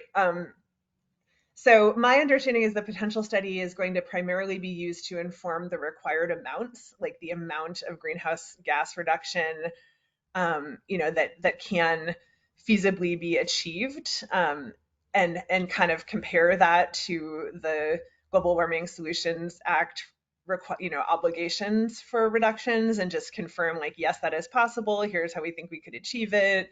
Sort of here's some sample sort of suites of measures that could achieve that level of reductions. And then based on that analysis, the PUC will set the required amounts. And that topic is scheduled for the fall. And then the amount of required amounts is then a key input for the default delivery agent to set their budget, which then is a key input into calculating how much this is all going to cost and setting the credit, like the financial value of the credit, like the cost of the credits, which is a key input to telling us how much this is all going to cost in terms of impact on fuel prices. So is that accurate? And if not, what did I mischaracterize? And I just wanted to stress that, because to me, that I've just, as I said, been doing kind of a deep dive into the schedule. We'll talk about that more a little at another agenda topic in a couple of minutes. But getting those required amounts defined so that we can set the budget is such a key input to figuring out an estimated cost for this whole regulation, that I just want us all to make sure we have a clear understanding of the intended use of the potential study. And if we are on track for that, like what I just said, to happen, kind of ideally that would all kind of happen this fall, so that when we're developing the proposed regulation, we also have a sense of the cost. So I just wanted to draw some of those connections out and see if I'm understanding that accurately. Yeah, Emily, from my perspective, that's the way I'm interpreting the potential study, at least from the front end aspect. I think similar to your questions, it'd be good to hear from either the TAG, maybe PSD, or someone from the PUC on the outputs for the clean heat credit development, and the schedule as well would be useful for us. But as far as a potential study, that's the way we interpret it on the front end as well. Yeah, and I can chime in to respond from our perspective. That generally what you outlined, Emily, I think is right in how the potential study can be used, and we just kind of used it as an example in our comments a couple weeks ago on setting requirements as one of the ways we could estimate a measure mix, and that it may not be the measure mix that the PUC uses to inform the requirements, but it will certainly be informative. And so I think that's generally right. In terms of understanding what it will all cost, I think this could help, although that's not, I don't know that that's necessarily a piece that is a requirement for the PUC in developing the clean heat standard. I think the legislation, what's the diplomatic way to put this? So legislation doesn't really talk about cost, I'll just say. And so that it's just something that's got to be implemented. We talked about cost effectiveness Ben talked about cost effectiveness, and that'll be part of the analysis, but there's nothing that says that the clean heat standard has to be cost effective. Yeah, no, I totally get that, and I really appreciate that clarification. Um, the reason I'm mentioning this, and I'm sure Ken can talk more about this because he's been emphasizing this as well, is just that to inform the public comment process, the question of how much this is all going to cost is obviously going to be a core consideration. And so trying to figure out if there's a way we can sort of sequence this and line this all up so that we actually have some estimates of that at a time when it is useful for the public comment process before everything is completely finalized is something that's on my mind, not because it's a requirement under the law. A follow-up question. So there will be a cost effectiveness element built into the potential study. So presumably there are going to be some estimates of measured costs in there. Like, is this a useful one possible source of cost data that could be used to generate some of that estimates, some of the budget estimates? I hope so. I'll could, let Ben talk about exactly how much cost, what the outputs will look like, but I would think so, to the extent that there's costs here in the potential study that are identified, that should be an information data point for future use. Yeah, I think there's one step that you didn't mention. I think that's what I'm struggling with is not just going from the potential study to like a DDA estimating its cost. That there's like a step in between for obligated entities to just choose whether or not they're going to use the DDA or implement measures themselves. But yeah, so sorry, I think they answered Yeah, your absolutely. question. Yes. Yeah, no, that's a really good point. Yeah. Okay. Yeah, thank you. That was all really helpful, and hopefully it's helpful to others. I think I would say in general, as these studies are presented, if we can keep like framing how they're going to be used, I think that's going to be helpful for the tag and for, others, public participants in the process. Thanks, and let's move to Emily Roscoe. Thank you. I think just at a high level, I'd like to share that we'd like to see all the measures available in statute reflected in the potential study, just because it'll give the tag the best understanding of how the clean heat market might shake out over the next 5 years, the first 5 years. So yeah, that's my short comment. Thanks, Emily. And Jared? Everyone, thanks Ben and team for your presentation. I was curious if you could elaborate a little bit more on the bullet about non-energy impacts and how you'll be addressing through your work. And specifically, I'm curious about in Act 18, there is language about assessing public health impacts, environmental impacts, other externalities, and I'm curious how much of that will be covered by your work.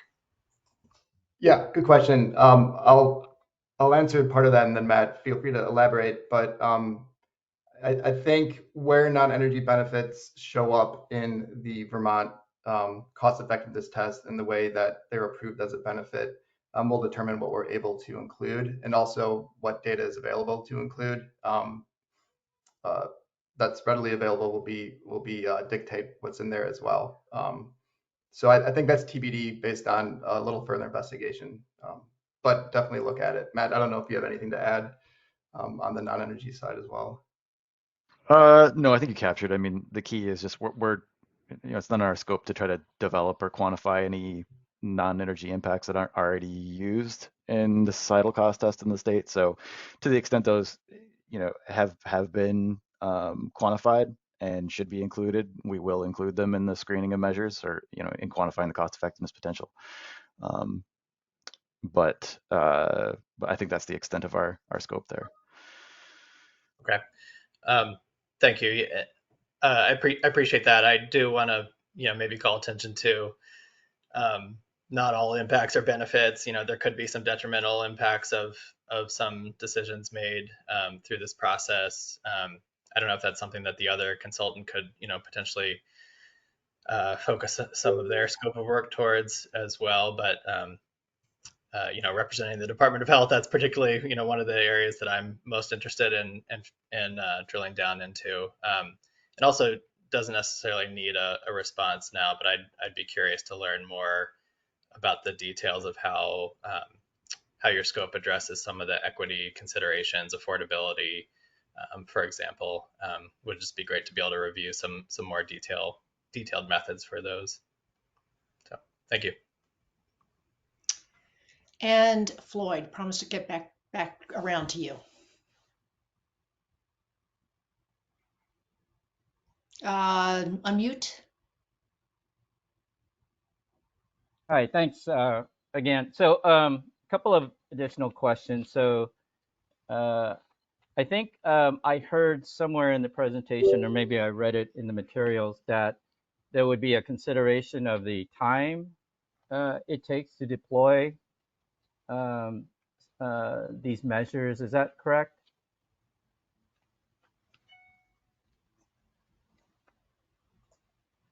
Yeah, I'm trying to think. Can you clarify your question? That you're probably referencing something in the assumptions memo. I may have to get back to you on exactly what that is. I think it was in the assumptions. I guess my point there is that is a critical aspect of this analysis, and I would wholly support that. And the reason being is that you can imagine a number of strategies will take can take quite a bit of time. And an important consideration from an atmospheric standpoint is the time value of carbon. The quicker you can get those reductions, the less impact, or the greater the impact in terms of GHG reductions will be. There's also what I call a time value of co-pollutant reduction. So the quicker you can reduce certain co-pollutants, the faster the benefits, the greater the benefits in terms of asthma reductions, these other sort of health impactful sort of benefits. So I would wholeheartedly support that consideration, and even suggest that is a critical part of the analysis. The other points I wanted to make was and I appreciate the presentation. I think there's a lot of misconceptions with respect to biofuels, and I'd be happy to provide additional information, bring in some experts if needed. There's a lot of information that can clarify some of these, especially with respect to environmental benefits, indirect land use change, all of those things. My point being that indirect land use change has evolved significantly since it first came up as a question for biofuel policies in 2009, 2010. There's been a lot of science, and the overall weight of the science has shown that the estimates of indirect land use change have been grossly overestimated since the beginning, to the point where Purdue's latest analysis using the GTAP model for indirect land use change that's embedded in the low carbon fuel standard is 90% less than, I think it's 90 or 90+% less than the original estimates of indirect land use change. And that would put fuels like biomass-based diesel just slightly above waste or crop-based biomass-based diesel, slightly above carbon intensity of waste-based biomass-based diesel. So there's a lot of updating that needs to be done there. I'm not certain how up to speed you all are, but we're certainly happy to provide some education on that. And then I think we'll probably tackle this later on, but to the extent that we need to talk about this in terms of work groups, I would recommend a work group just specifically on biofuels, and also one on GHG accounting if that wasn't already in the works. Thank you. Rick? Yeah, Floyd, you anticipated my my comment. I was just thinking about process from this point. We'll put our heads together about how to manage our agendas and our volunteers or work groups and so on. And I will reach out to you all on this. Catherine and I will, and Emily. As for, we were invited to submit emails by the end of next week. I obviously encourage you all to do that. I want to think as well about how we can, consolidate those messages to be part of, a further discussion. So I think there's some process issues here that we can chat about offline. But this has been very informative. Thank you. And correct me if I'm wrong, either TJ or Matt from DPS. I understood that if individuals wanted to submit written comments to you or additional questions, that DPS would help collate all that or consolidate all of that and then pass it on to the consultant. Is that the plan at this point? Yes. So if folks would like to send messages afterwards, please send them to my email. Again, matthew.bakerpoole@vermont.gov. 2 T's in Matthew. Bakerpoole is BAKERPOOLE. Yeah, and you shared your email in the chat as well. But is there, I guess, what I'm hearing is it would be also of interest to this group to see some of those comments and to be able to have access to that. Is that something you can share back to us? Certainly. Okay, all right. And to Rick's point, it sounds like there is interest. A couple people have already raised this. There's a lot of expertise in this group to try to help inform this study, as well as a lot of the assumptions. So what I'm hearing you say, Rick, is there will be some consideration of how to get those folks that are interested together and able to work with the consultants more directly. Is that right? Certainly provide information and feedback to them, yes. Okay. All right, more on that. And with that, we do have time set aside for public comment. And let me see if I can see. So what has been the procedure? I guess I need to ask, what has been the procedure? Just the public will raise their hands. Same thing, raise their hands. And in the upper left-hand corner of GoToMeeting, you'll see that you can click on a hand there and it gives you the list of people and the order. So if you work from that, that'd be great. So I see the first hand up is Nick Persampiera. I got it right? Thank you. That was very good. Can you hear me? Yep, yes. We can. Thanks, Nick. Yeah. I had a question about the life cycle emission analysis. Can you clarify whether you'll be fully considering all biogenic emissions? I'm a little confused because your slides suggest that you are considering those emissions, but then you said that you want to strive to be consistent with earlier reports. There's some earlier reports that didn't consider those emissions, including the Cadmus Energy Futures Group report, which I think was prepared before the requirement was written into the act that those emissions be considered. And there were also a lot of references to use of data from projects using the GREET model, which also doesn't include biogenic emissions, as I understand it. Yeah, I can answer that.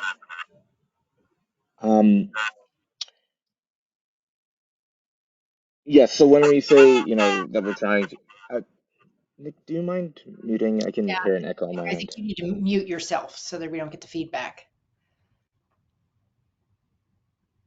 Nick, can you mute your mic while he's responding?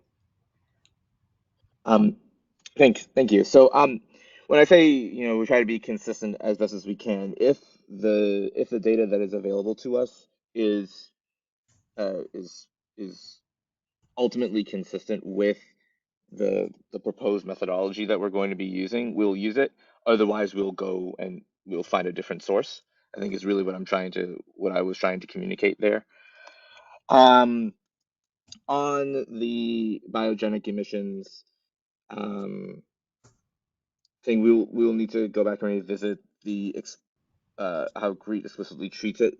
But to the extent where I think the one place that I immediately think of when we talk about biogenic emissions are like woody biomass, where it's hard to, or we don't typically account for, growth and regrowth of forestry stands and their impacts on the emissions of the woody biomass. That is one place where we want to try and consider the biogenic emissions impact there. I think is an example of what we're trying to do. But overall, we'll take this back and make sure that we're fully implementing a consistent modeling framework that is consistent with that is internally consistent, but also consistent with legislation and policy. Thank you. Well, Catherine, this is Yeah, Thomas Weiss. I'm calling in on the phone, and I'd like you to add me at the end of the queue, please. Okay, we have Pike up next, and then Thomas, you may be next. Thank you. Yeah, I just want to make a quick comment regarding the last statement made. IPCC guidelines advise that folks who are emitting carbon dioxide have to be the agent for any sequestration that they might be calculating for offsets. So at a facility level, you can't just wave your hand in the general direction of Essex County and say, the forests are growing there, so we can thus claim that our carbon dioxide is being offset.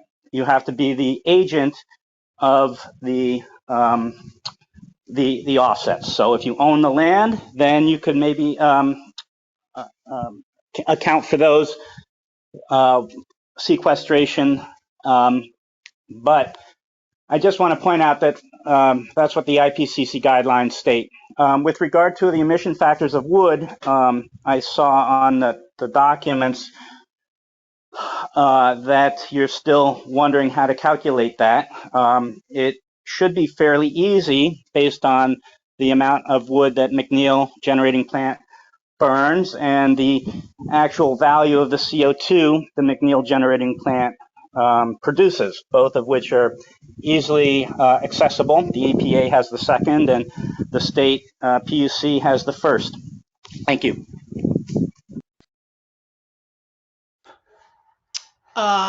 Thomas. Thank you. This is Thomas Weiss, and I've got some comments and one question at the end.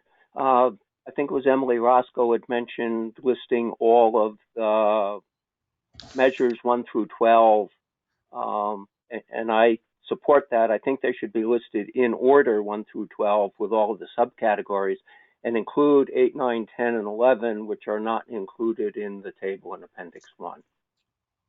Second comment is on hierarchy. My position is that the thermal load reductions, the thermal energy efficiency improvements, and the weatherization need to be at the top of the hierarchy. My background comes from energy conservation, and if we install a heat pump in a building now, when the weatherization gets done later, that heat pump is going to be oversized. So we will have wasted resources by putting in an oversized heat pump at the end product. Third, I'm concerned that something as easily undone as low flow aerators and shower heads is listed as a measure. I acknowledge that it's a small amount, but I'm not sure that it should be a measure. We'll need carbon intensities of each of the fuels for both the existing and the emerging, because down the road, we're not allowed to have a carbon intensity greater than 20 in a fuel. life cycle is only a proxy. Our real goal is to reduce the inventory emissions, so we need both the inventory emissions and the life cycle emissions for each measure, each fuel. And my question is some jargon that I don't understand. What are counterfactual emissions or credits? I don't remember what the other word was there. So if somebody could give me some examples of those, I'd appreciate it.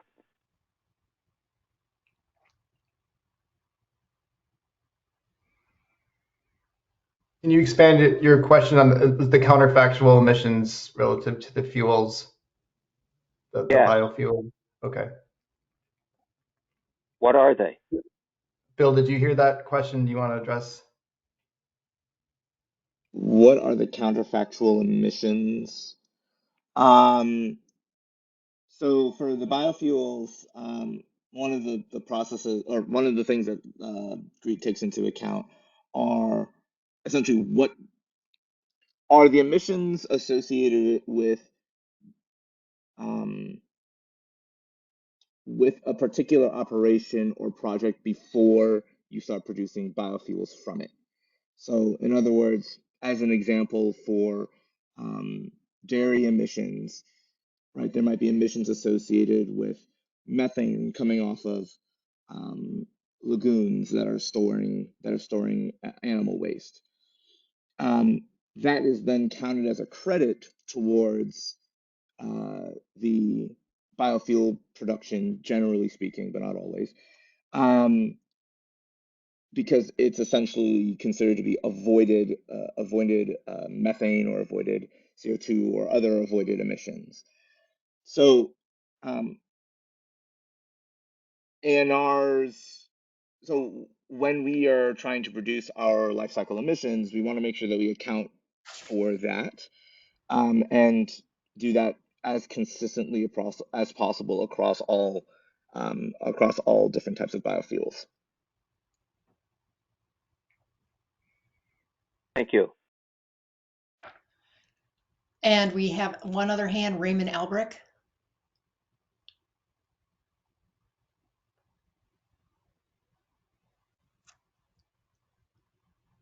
Raymond, did you have a comment? And perhaps you just need to unmute.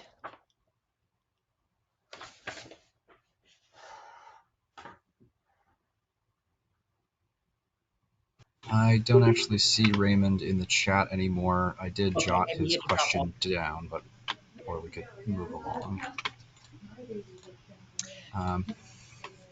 Okay, well, no other public comments at this point. And so let's go ahead and move to our next topic, which was the TAG work plan and schedule. I know there's some thought that's already gone into this in past meetings, and Emily and I think Rick wanted to address it again today. I actually think the next thing was a quick debrief on the PUC workshop, and then we go to the schedule. Oh, I'm sorry. Yeah, maybe we can save some time there. Apologies. We're about a half an hour behind schedule. I'll give a very quick debrief on it, and then we can chat about what it means for us. I'll try to keep it as quick as possible. The workshop was held on the 23rd of February, I believe, and Tom Nauer facilitated it. It was really a workshop on the process that will go into determining the pacing. And pacing, I guess, is our word now for retirements, emissions trajectories and retirements. What was used for the structure of the workshop was the filing from the Department of Public Service on this question. It had been filed a couple days earlier, and I highly recommend that if you haven't read it, fellow TAG members, do read the department's filing because, and this is my interpretation of the workshop, there was a general agreement that what the department had laid out described the process for doing for determining these emissions requirements. And so I can just briefly go over that. It was there's a process and information required to set the annual requirements for the 2030 and 2050 Global Warming Solution Act targets. The department outlined 2 phases for doing so, and we had a lot of discussion about them. The first phase is to establish the amounts of reductions needed from each obligated party. There are several steps that will entail. It has to do the first is determining what the reference year will be, or average reference year. Next step is to determine the thermal sector's reduction targets for those for 2030 and 2050, and the third is to determine the total emissions reductions needed for each year, if I understand it correctly, if I understand the proposal. And then the last step is to determine the responsibilities of the obligated parties.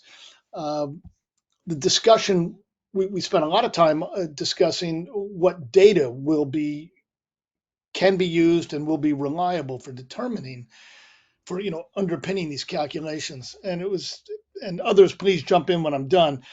Matt Cota was involved in the workshop and had a lot of good comments. Others as well.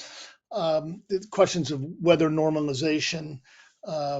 There were other questions about the value of tax data, the tax department's data, and at least one question was raised about the Climate Council's business as usual scenario, which relies on high expectations of creditable activity. That may be optimistic. Can the obligated parties' annual registration data be used? One of the questions that got raised there, and this was, I think, Matt Cota, I think you raised it, was about how sales and resales are accounted for. What an obligated party does in one year may be very different from what it does in the following year, from whom it purchases its fuel, and the location of that wholesaler matters. So there are really some real interesting accounting challenges that were raised during the workshop. Then, of course, the second phase is the translation of the inventory-based emissions reductions into life cycle emissions reductions, which we've been discussing in part here, which are called for in the Act. A lot of interesting discussion there. I won't go through it all, but there was a question about prescriptive versus custom measures. How site-specific should the determinations of savings be? The denomination of the credits themselves. Of course, a number of equity issues were raised, both process and substantive. And then there were this was an interesting one, I thought, is how possible changes in the measure mix, forgive me for, might change in OP's obligations, obligated parties' obligations, which could have adverse consequences, especially for in-year measurements and putting the OP in a position where it needs to get more credits than it originally planned for. Then the question of pre-buys came up later on, and what that does for obligated parties. For all the folks who buy their fuels a year in advance, the credits associated with them should be purchased in advance because they're contractual issues. So there are questions there as well. The discussion then, there were other filings that were discussed as well, but for the most part, it was the department's filing that, as I say, gave the structure to both the workshop and the process. Let me leave it there. TJ, Matt, others, if you have comments you want to make about it, great, please do.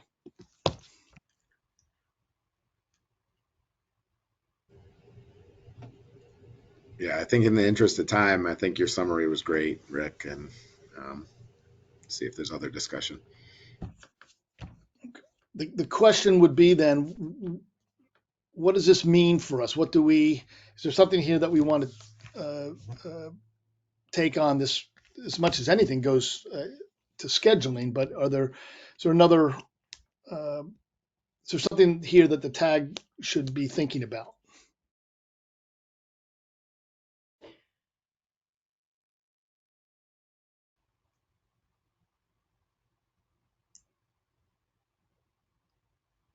Well, if I may, this is Ken Jones. I think there is one topic that deserves, I'll say, rapid attention, and that is the reconciliation of the data utilization between the inventory and the tax department data. I mean, Matt raised some particulars about how the tax data may be accounting for different uses of fuel than are intended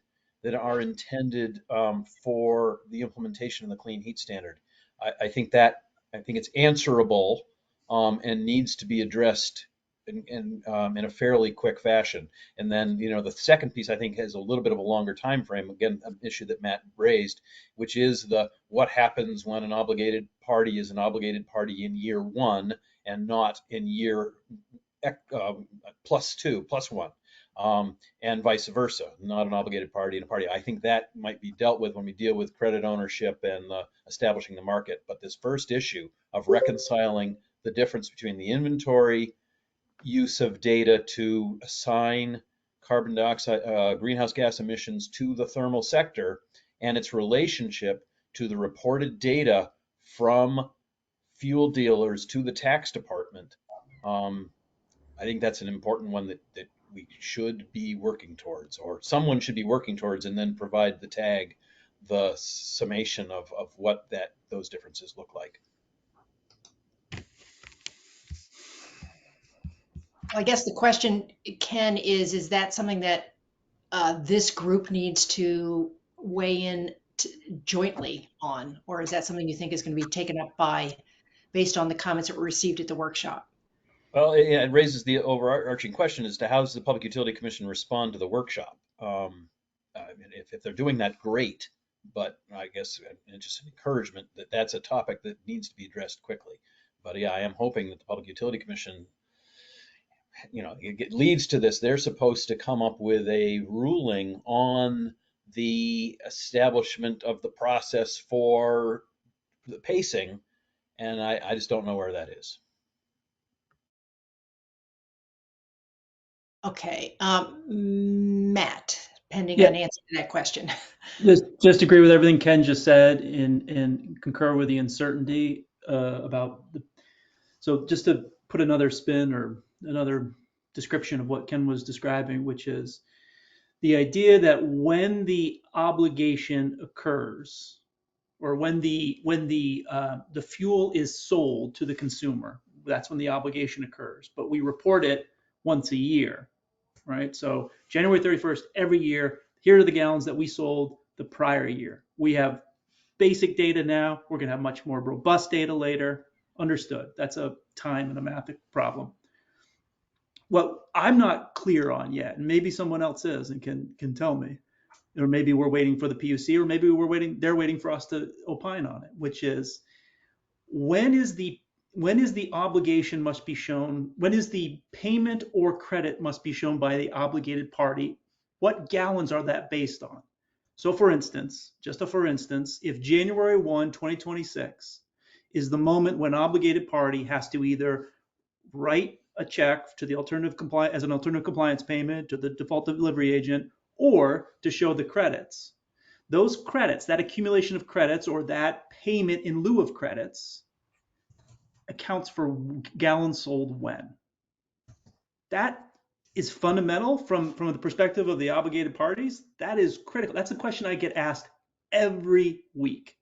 And I don't have a good answer to it yet, either because it hasn't been decided or I'm just not smart enough to figure it out. But it's critically important. Back to the pre-buy question and how do we develop a way, these private businesses, these competitive businesses, how do they develop a way to comply with this regulation? They need to know that when their obligation is due and what that obligation is based on. For instance, what sales those based on. Is it based on the entire year's sales spread out over 4 quarters, based on one payment in January, based on what occurred last year?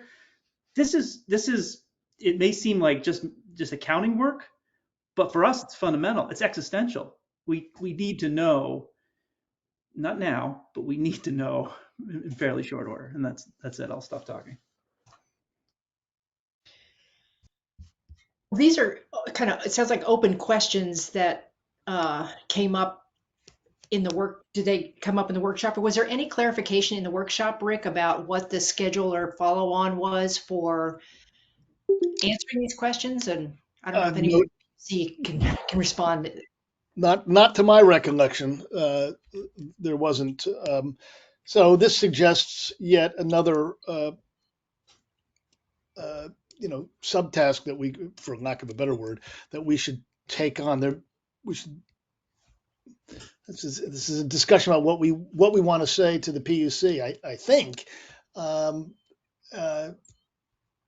we're going to talk about the schedule in a moment. One of the things that I do understand is that the PUC is going to be issuing a revised scheduling order at some point, we hope soon, which may answer some of these questions. I'm hesitating. In this case, I just don't know how we want to respond to this, how we want to deal with it. This may require some thinking offline. Yeah, Matt.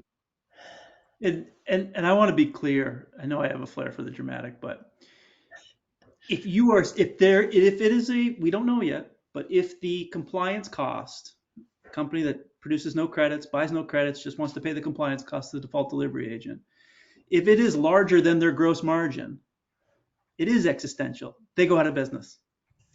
So we can deal with taxes, we can deal with fees, we can deal with the cost of doing business. We just have to know in advance of when we sell the product what that cost is. Because if we get delivered a bill in which the compliance payment is larger than the gross margin, here are the keys. Bye-bye. It's all done. Yeah, exactly. So I guess in terms of just sort of closing this conversation out is, it sounds like there's some questions about procedure in terms of how, the response to the comments already received or additional opportunities for comments, either individually or as the tag as a whole. I guess maybe if we could clarify that, we can know better whether or not the tag as a whole needs to create a subgroup and move forward quickly on that. So is that something that we could maybe investigate between now and the next meeting? That was certainly where I was going with it. Yeah.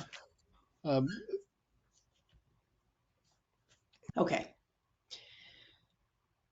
All right. Are we ready then to now turn to the work plan and schedule, which seems to have some overlap to this discussion too? So Rick, you want to take it from here? Sure. And I'm going to turn it over to Emily and Ken. The scheduling question is still, front and center. And some of us, all of us in one way or another, have raised concerns about the schedule and about meeting the requirements of the statute. There was some, and others will know better than I about this, there was some discussion in the legislature, this came up in the legislature, but I get the sense that the legislature is not going to do anything about the schedule in Act 18, which means our work and everybody's work is still ahead of us. I frankly think that's a good thing, but we've got some real compression of time. I'd like to turn it to Ken and Emily to share some of the thoughts that they've got on this question. Yeah, and I first also, before we dive into this discussion, I wanted to just check in with Deirdre or someone else from the PUC to update us on where the PUC stands with developing the final timeline, or the final schedule, because we saw the draft schedule in late December and it hasn't been finalized. And I just wanted to clarify what opportunity the tag has to influence it at this point. Is there still an opportunity for us to? Yeah, same as kind of the last meeting in terms of still an opportunity to give feedback, we're still kind of rounding up the evolving feedback that we've gotten. So we got feedback on the draft schedule that was put out in December, and we continue to get feedback kind of from this group and the equity advisory group and the consultants, and kind of just looking at timeline and what's feasible, to have all the substantive input really by the end of August. So just keeping that in mind, in order for the rulemaking process to, go through the review process and everything that needs to happen there. So yes, still time to influence that schedule. We're just still doing a similar exercise as you all have done in terms of grouping tasks that kind of can be asked in bigger buckets than what we have been doing, statutory task by statutory task. That's kind of our evolving view of how to, and of course, looking at, which I would, urge this group to do too, is looking at dependencies. So what can this group do without having measure characterizations for a couple months, for instance?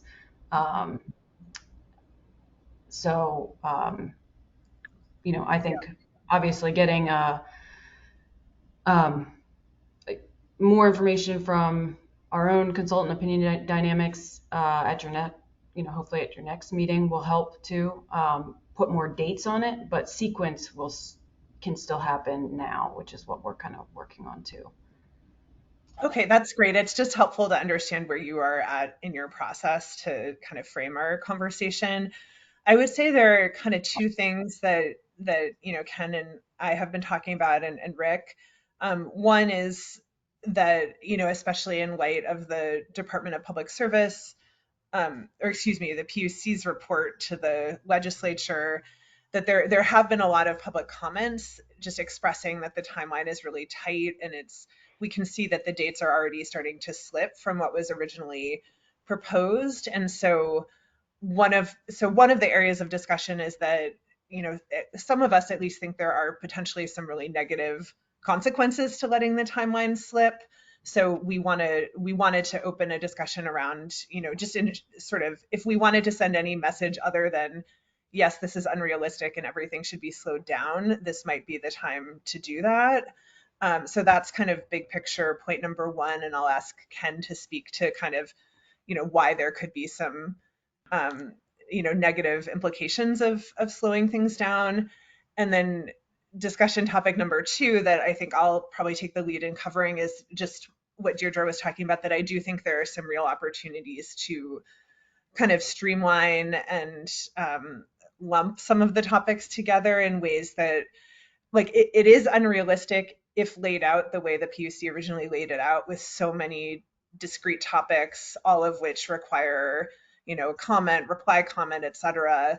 Like that is unrealistic in the available timeline, but my belief is that that's not the only way to do it, and that there are equitable and inclusive approaches to structure this work that actually could be more effective and that could be accomplished within the available time. So wanted to talk more about that a little bit, but maybe before we talk about kind of the mechanics, if Ken, do you want to maybe just share a little bit of your perspective on the importance of kind of keeping to the original schedule overall? Yeah, thanks, Emily. What I'm trying to do in my head is, I know we have a deadline for submitting the rules, or the rules need to be at the legislature January 15th of 2025. But there's also kind of, I'll say, a bigger schedule with regards to the obligation. And I focus largely on the 3-year plan and budget of the default delivery agent and its relationship to the price of credits.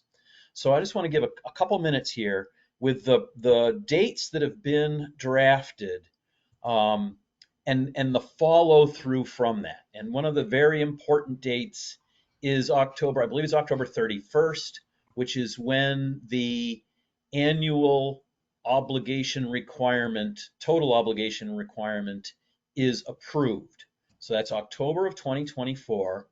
And I believe that's a required starting point for the default delivery agent and the obligated parties, but the way the sequence goes is the default delivery agent starts. They provide a 3-year plan. And so let's think that those 3 years are 26, 27, and 28. They provide a 3-year plan for how they're going to develop the number of credits necessary to meet those annual requirements. So, and yes, there's the capacity study, which talks about the kind of the availability of the different technologies, and together that's going to feed into this 3-year planning process for the default delivery agent. The PUC has to approve it. So if they can't start until October 31st, of course they'll start in general before that. They'll know some of the information, but they can't submit anything until after October 31st. And then the PUC has to approve it. That, you know, this is a huge, huge piece. This is where public involvement is going to be important and really substantive. So, but even on an ambitious time frame, if the PUC can accept that product, it'll probably be about at the earliest February 1st of 2025, which unfortunately is after the draft rules are submitted, but still, I just want to follow through. From that October 1st ambitious endpoint where the PUC has accepted this first version of a 3-year plan, the obligated parties then get 120 days to essentially respond, because the obligated parties don't, as Matt's mentioned many times, don't have to get their credits through the default delivery agent. They can develop their own credits, and yet they have to submit a plan to the Public Utility Commission for how many, and you know, this is one of the things the rules were going to say, what does that plan have to include? Fine, but they have 120 days. So that's May 1st, let's see, March, April, May, June 1st, that they submit their plans for how they intend to move forward, especially to the extent that they aren't going to use the default delivery agent. The Public Utility Commission has to approve those. And it's that those approved plans, which very well are going to affect the actions of the default delivery agent. The default delivery agent may very well have to modify their plan. But again, so if June 1st, the obligated parties, and there may be several of them, submit plans, it's going to be September maybe that those are accepted, that the default delivery agent then modifies its not just written plan, but also its plans. It now knows a new number of credits that it has to establish. We're into the fall of 2025. And probably the Public Utility Commission is going to have to go through another process to modify what the default delivery agent, because it includes the budget of the default delivery agent, has to be approved by the PUC. That's going to depend upon how many credits the default delivery agent feels they're responsible for. That puts us very now near the end of 2025. And this is under the existing calendar. So anybody who talks about relaxing the schedule, slowing the calendar down, means we're pushing it into 2026. And you know, initially, and I still think there are possibilities, but a different topic, I thought that it's possible that the obligations could start in 2025. But certainly just following through on what I just laid out, that's saying that obligations don't start until 2026. And if we relax the schedule so that that becomes challenging, then the obligations may not start until 2027, in which case we're really bumping up against the GWSA target, which, you know, is January 1st, 2030, which really means everything has to be in place in 2029. So, you know, the reason I'm saying this is anybody talking about relaxing the schedule has to recognize what's going to be a challenge anyway, making it very, very much more difficult. So now I'll put it back to Emily, because we want to make sure that we can adhere to the schedule, at least adhere to the schedule, to make sure that we can get all this work done, not just the rules, which are going to be, I'll say, hard for the legislature to absorb, because so much of the actual quantification isn't going to be in place. And, you know, I'm a legislator, so yeah, those rules look okay, but what are its impacts? We're not going to know until the end of 2025. So anyway, I throw it back to Emily for some of her ideas about, how we might be able to consolidate some of the steps to make sure that we can actually adhere even to this schedule which puts a lot of pressure on accomplishing the goals of the Global Warming Solutions Act. Yeah, thanks, Ken. And the other thing I would highlight from what you just laid out is the last point you made, that the one kind of schedule piece that we would recommend this group paying a little closer attention to, and also with the PUC, is that, like, is there some way we could get some sort of estimate of costs of this at the same kind of around the same time that the final rule package, the proposed rules will be out for public comment, which is obviously going to be a key point for public participation, and prior to the the filing to the legislature. That might, obviously it's not going to be the final cost, but something better than the back of envelope kind of like estimates that were available the last time. And it would seem to me that there should be some way to do that based on what we heard from the potential study, that we'll have the potential study and that will have some cost information in it. And, that will be starting to feed into the default delivery agent budget. So that's kind of one larger scheduling point. And maybe I'll just pause there and see what other TAG members think about that. Like that sort of emerged for, Rick and Ken and I as an area of concern, that even under the proposed schedule that we have, which people feel is already too fast, we sort of aren't getting to a point when we would have any sense of the cost of this whole, clean heat standard at a time frame that would allow for useful input from the public and the legislature. And I was just curious to get reactions. Does anybody disagree with that analysis or have suggestions? Do we think there's some estimate process that would be helpful, just to at least give kind of some ballpark sense of costs earlier on?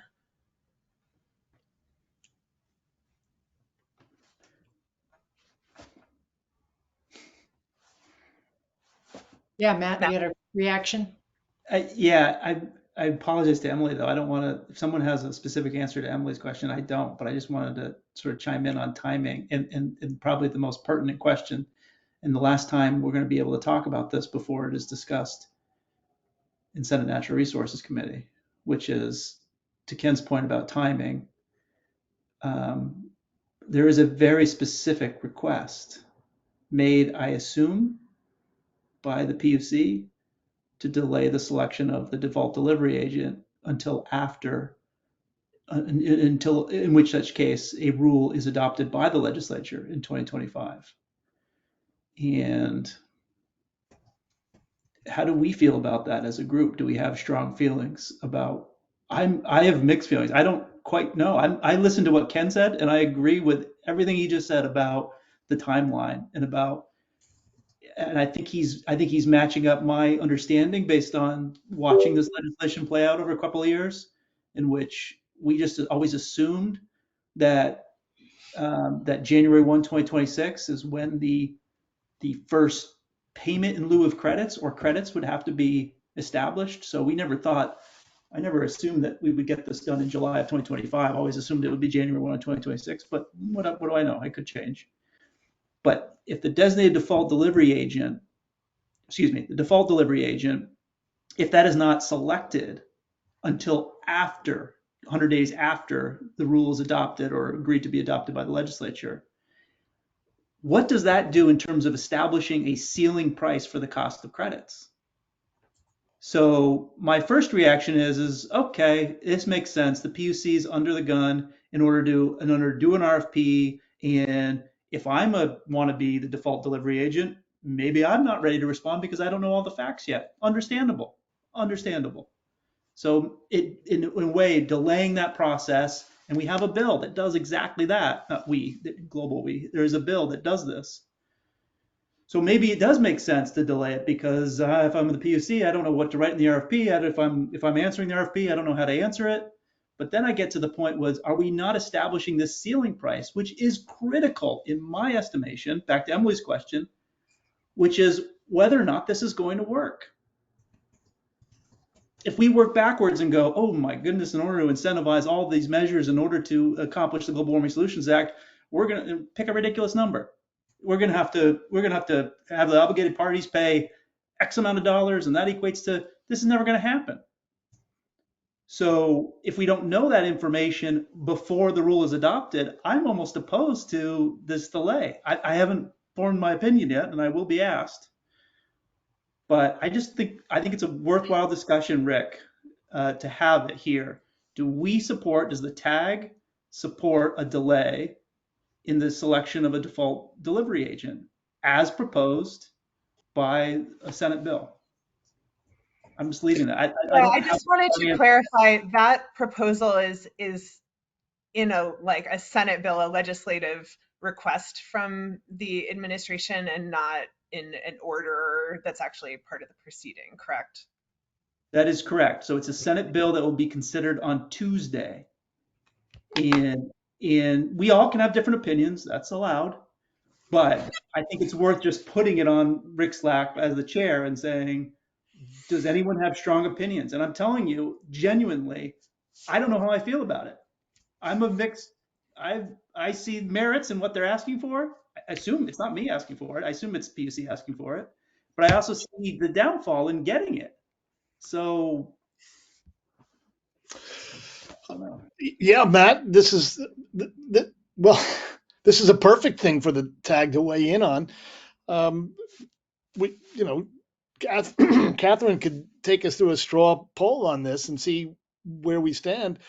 And from that, we might want to say something today, a one sentence thing we might want to say that it would be a message that we could get to the committee or to the PUC or someone. Yeah. So let me just throw that out there. Yeah.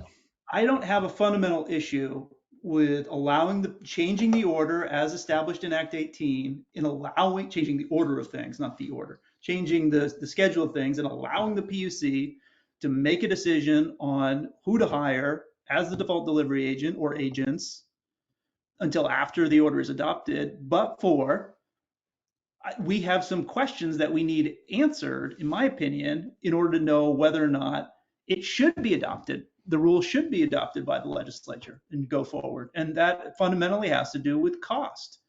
What will it cost a default delivery agent to deliver clean heat measures on behalf of the obligated parties who will pay the default delivery agent in order to do this? And if the PUC writes a rule that goes to the legislature on January 15th of 2025 and it doesn't include that information, if I'm a legislator, I'm not sure the impact of this, both from a climate perspective and a cost perspective. So delaying the DDA may make sense in terms of, if I'm a DDA, I don't know how to respond to this, and you want a wide variety of people to respond to it. But yet, if it somehow inhibits us ability to figure out how much all this is going to cost, then no, I'm not for it. Which then, as we've discussed, has some overall negative impacts for staying on schedule with the overall Global Warming Solutions Act. So, I mean, if we could just delay the whole thing, then that's great, but there are some real consequences to that, and every year of delay could then make it harder to achieve the goals in subsequent years. So I thought I saw Emily Roscoe's hand up. But yeah, I did too. Emily, you took it down. Do you still have something you want to add? I took it down. I guess I'll just add, I think this discussion is important. I'm not sure I'm prepared to make a recommendation or vote at this moment. And I just wanted to share that with the group. And I think maybe I'm trying to say I would appreciate more discussion and thinking time on this. Apologies if I'm the only one. I just wanted to share that. Is it, are we gonna, I mean, if we told the Senate committee the TAG is actively considering this and we'll be revisiting it at our meeting in 2 weeks, is that a timeline that would, are they gonna do anything between now and then that is, we can't address 2 weeks from now? So let me give you the lobbyist point of view here.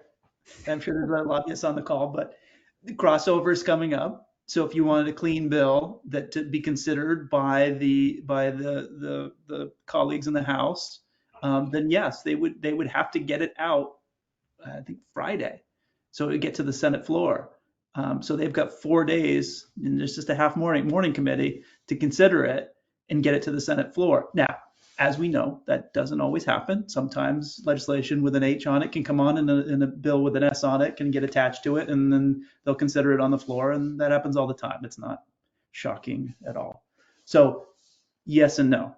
They could, if we say you need time to consider it, they might say, well, we're moving ahead without you because we want the House to have a full hearing on it. Or they could just leave it on the wall and then drop it in late April, and that'd be it. So Luce, what did you want to weigh in on? Well, I feel like Emily Roscoe does, where I'm not quite ready because there's pros and cons to this and trying to understand the cost and the schedule impacts and then worried about meeting our ultimate goal. I also think about how the school bill was such a challenge recently because things weren't understood well, right? And all these school budgets failed, and I don't want us to be in that position. So would it be possible for us to send our views for the House portion of the bill? In other words, it might pass the Senate, right, Matt? And then it goes to the House. So do we take a little bit of time and just try to understand this? Because the cost issue is big. We just saw that, like I said, on the whole side of school budgets.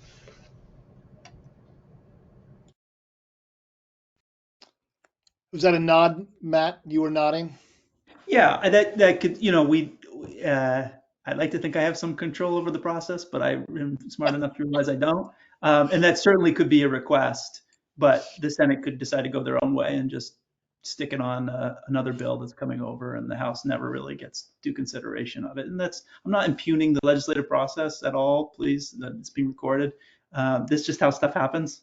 And we can make that request, but it might never air in front of the appropriate committee in the House because it's. Well, let me ask this, Matt. You'll be testifying next week? Yes. Well, I don't know if I can. I mean, I can ask you, and Yeah. others can say yes or no.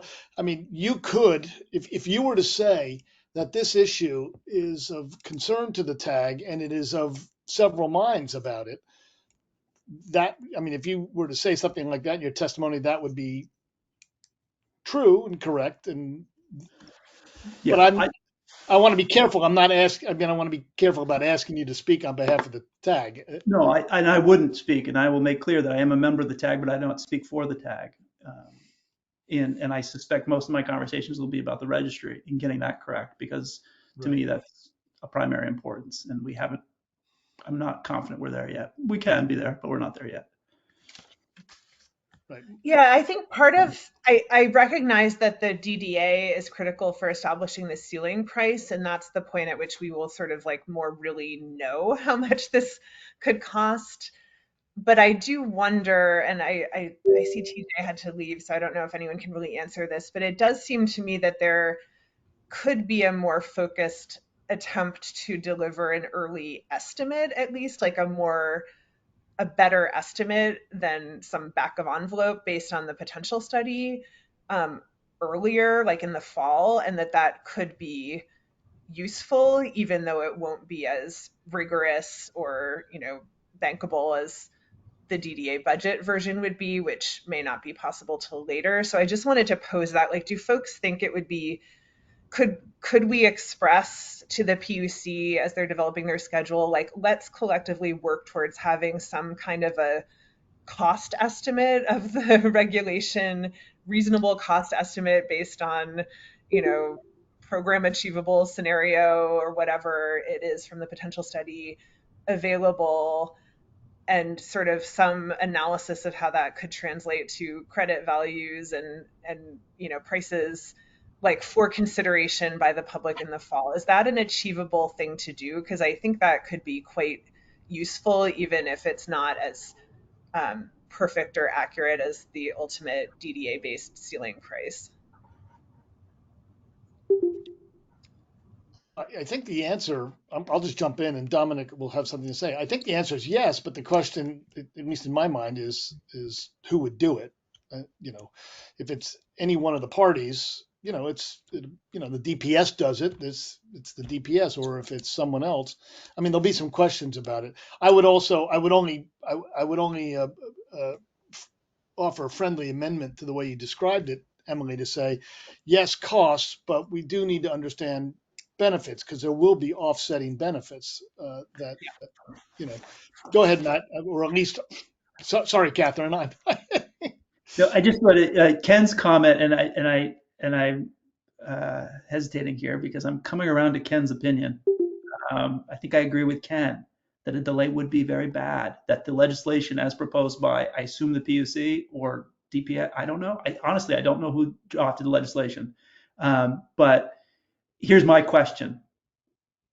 What if no one answers the RFP?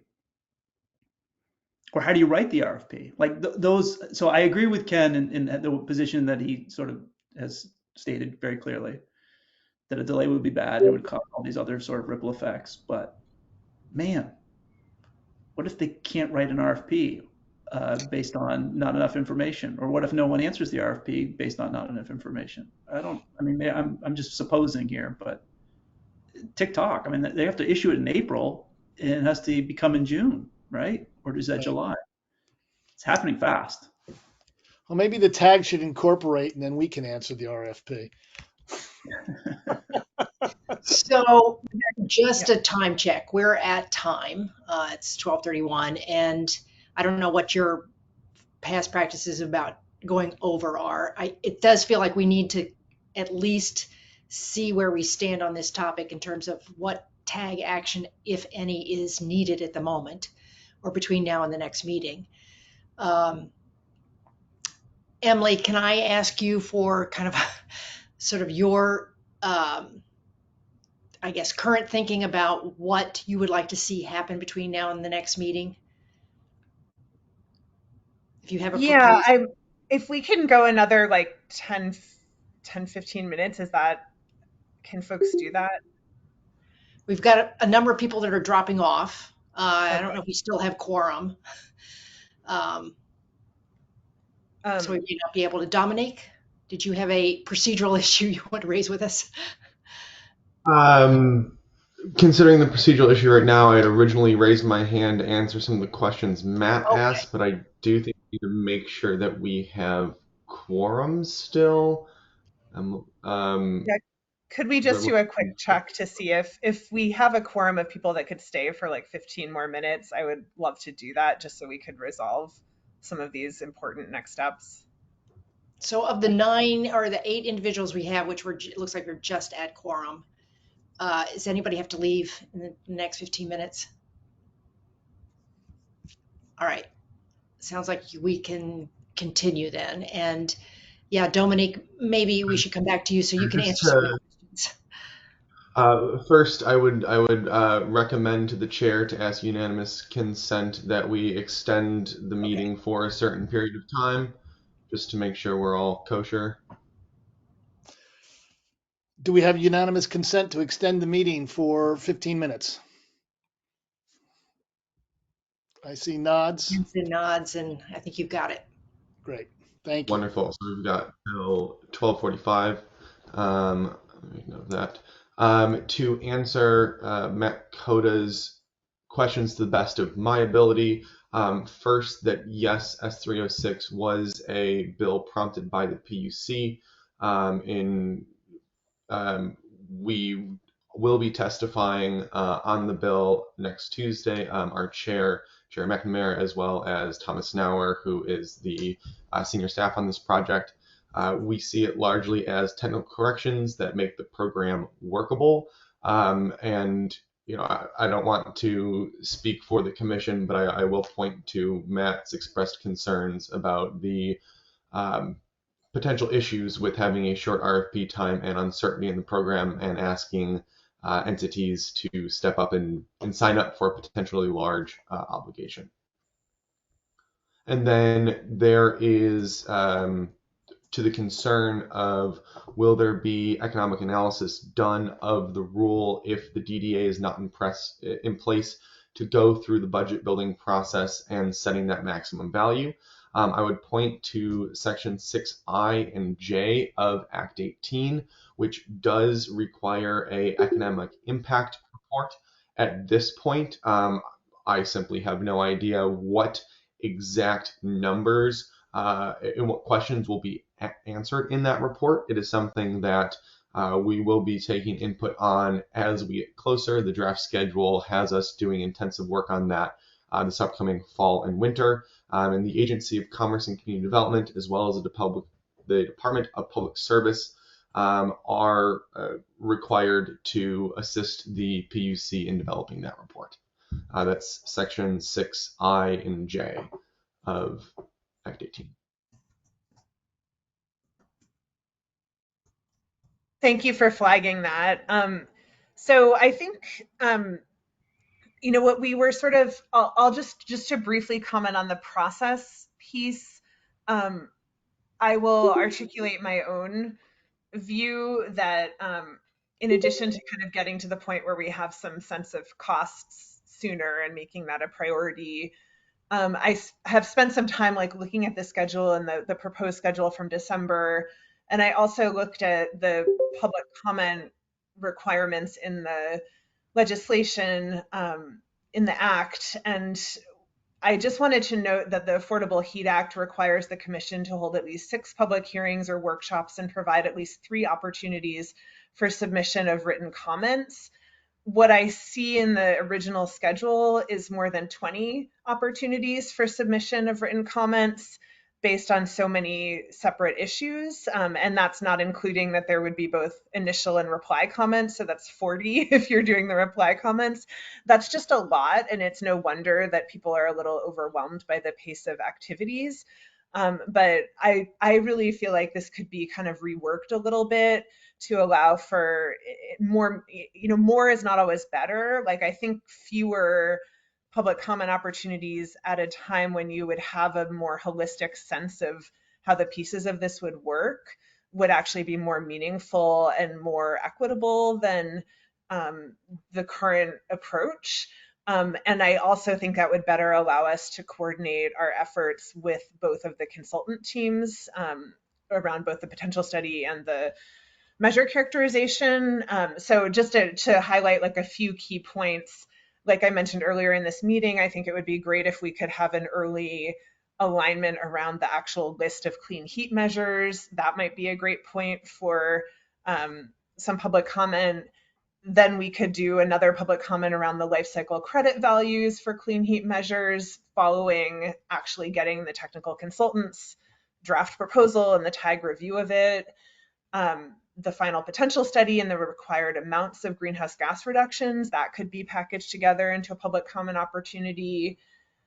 The default delivery agent budget, economic analysis of estimated costs, like that's another opportunity. And then obviously the regulation as a whole is a required comment opportunity. But there's, 5 or 6 like really discrete points. There could be other smaller ones that would be of interest to a more targeted subset, like, some of the registration issues and things like that. But, I would suggest really organizing the process around those points so that it's just not so much to juggle. So that's some of the ideas that I've been playing around with. And I see Dominic's hand went up, so I'll pause there. Emily, if you have a list of how you think they should be grouped, please file that. As this group knows, the PUC got a new chair earlier this year. He's taking a couple new approaches to things. One of them is the condensation of the topics. We heard that from a number of commenters in this group multiple times. Exactly how we put those together has been a challenge to figure out. So if you have any ideas, we'd love to see them through EP. Okay. And so that's, I'm seeing some nods. I'm wondering, do members of the TAG generally agree with that there's a way to sort of streamline this process to make it a little more manageable and also I think more makes sense?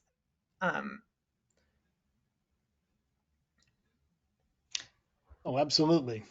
Yeah, you're not getting any pushback. So I guess the question is, do you want any help from other volunteers to finalize that? Or do you want to speak only for yourself?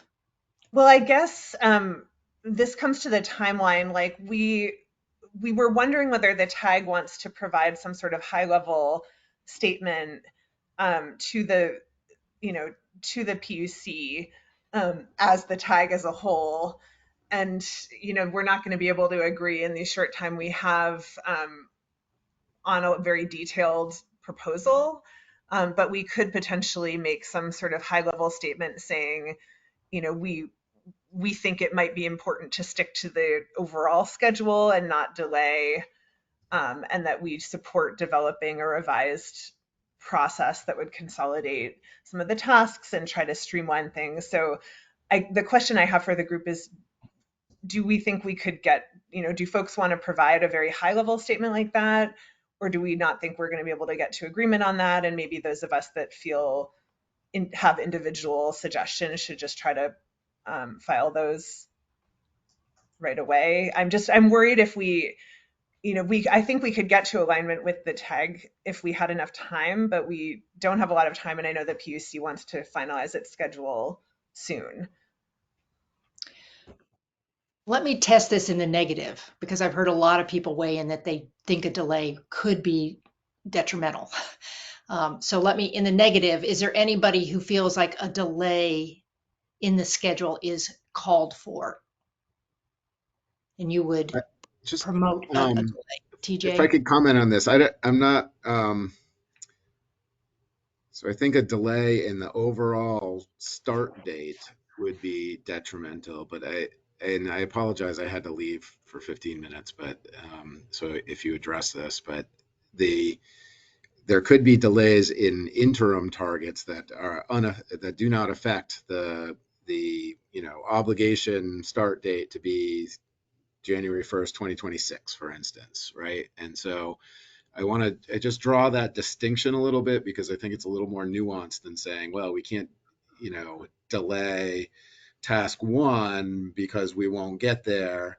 That may be true. If you delay task one, you may not get there in 2026, but I want to be open to saying, well, if we organize things differently, like Emily's talking about, that we could maybe change some of the interim dates and still hit that end target. And so I think coalescing around what the real critical target is, I think is the thing that we could probably agree to, and then in short order. And before we take any more comments on this, I'm going to ask Dominique, we have set aside time for public comment at the end of the meeting, and I don't want to run completely push that off the schedule. I need advice from the group. What do you want to do here? We can see if there are any public comments and then finish this out in what time we have remaining, or ask for another extension. Rick and Emily, you have some. It looks like we're going to need more time, but we really ought to wrap this up. You're right. I think we should take public comment. I would say we take the public comment now, and we'll push off the other matters, I guess. Well, yeah. So let me just take a quick, maybe we don't have any, I don't know. Let's open it up for public comment, see if there's anybody. Annette and Anitha, could we open it up for you to add your comment? Ken has to go. Sorry, Ken. I'll just offer that this last 15 minutes has been kind of a good example of how there's not enough time. That's just my observation. Thank you. Thank you. And Anitha? It's Anthea. Thank you. Anthea. That's okay. So my name is Anthea Dexter Cooper from the Conservation Law Foundation. I am new to these proceedings in CLF. I've been with CLF for about 3 weeks. I'm providing comments today just to highlight some of the things that were raised in a letter that CLF, the Vermont Natural Resources Council, and the Vermont Public Interest Research Group filed in 23-2220 yesterday, March 6, 2024, and it's really pertinent to the conversations that you're having. Very encouraged to hear that the PUC is open to modifying the schedule, that there's interest from the TAG in consolidating and streamlining and grouping things in a different way, maybe front loading to try and get more opportunity for public comment related to the costs up front. But just want to underscore some of the concerns that have been raised about how there might need to be a delay in terms of ensuring that there's equity in the process. And CLF, VNRC, and VPIRG are of the opinion that it's in the interest of the state's environmental justice policy and the guiding principles for a just transition from the Climate Action Plan, also consistent with legislative intent and imperative for the state to be best positioned to meet its early thermal sector greenhouse gas emissions reductions requirements under the Global Warming Solutions Act, for the PUC, its consultants, and the technical and equity advisory groups to take on the task of crafting a schedule for the development of the clean heat standard that works for Vermont and Vermonters, is grounded in environmental justice and science, and meets the statutory timeline established in the Affordable Heat Act. And it seems like that's the direction that the conversation is going here, and really, really encouraged by that. We are supportive of some of the things that have been raised about consolidating and streamlining, and just really want to highlight the fact that delaying the implementation of the Clean Heat Standard, which is a distinct possibility if the statutory timeline for the Affordable Heat Act is not complied with, and that's come up in the discussion you've been having for the last half an hour or so, it would perpetuate an inequitable status quo of locking people into using expensive, price volatile fossil fuels, which often creates a disproportionate energy burden in communities with low income, in communities of people of color, and on people with disabilities. So if you are throwing out the process in the interest of having perfection in procedural equity, there is another side to the equity discussion that is harmed there. So I know you're trying to wrap up. I'll wrap up. The final thing I just want to add, unrelated to the discussion that you're having now, is that CLF is under the impression that there is a current vacancy on the TAG, and we believe that Emily Gruber, who has expressed interest in being appointed to the TAG, is well qualified, especially given her expertise in life cycle greenhouse gas emissions accounting and her specific knowledge of the Argonne National Laboratory's greenhouse gases, regulated emissions, and energy use and technologies, or GREET model. And I just thank you for your consideration of these comments. Thank you. Now we're at our extended limit. So, and we no longer have a quorum. Okay, so can we just take a moment to kind of wrap up what next steps are? Because I think that for the folks that are left, there's no decisions to be made at the moment without a quorum. Well, if I may answer your question, Catherine, I think we've been given a number of charges here, and one of them will be, it looks like we're not going to, we're not going to say something today without a quorum. And there's some, I'm hearing a little bit of, there are 9 people. Oh, TJ, I'm sorry. I thought we lost, I thought we were, if I miscounted, then we have a quorum. Then I'll You're stop. good. I'm counting 11, Rick. You're still at quorum. Oh, okay. Could we take a quick check if people can stay on till 1? Because if we could, I would love to just super quickly pop a very short statement up on a screen that we could consider providing. I'm just worried about delay. Like if we could just wait till our next meeting, that'd be fine. But the PUC is trying to finalize this schedule. And so I think if we are able to say something today, that would be preferable. Luce, it sounds like you have to drop off in a moment. If you can pop it up quickly, let's take a look. But yeah, I have a 1 o'clock to get to. Yeah, can you share then the wording and let's see where we are? Yeah, somebody needs to make me a presenter.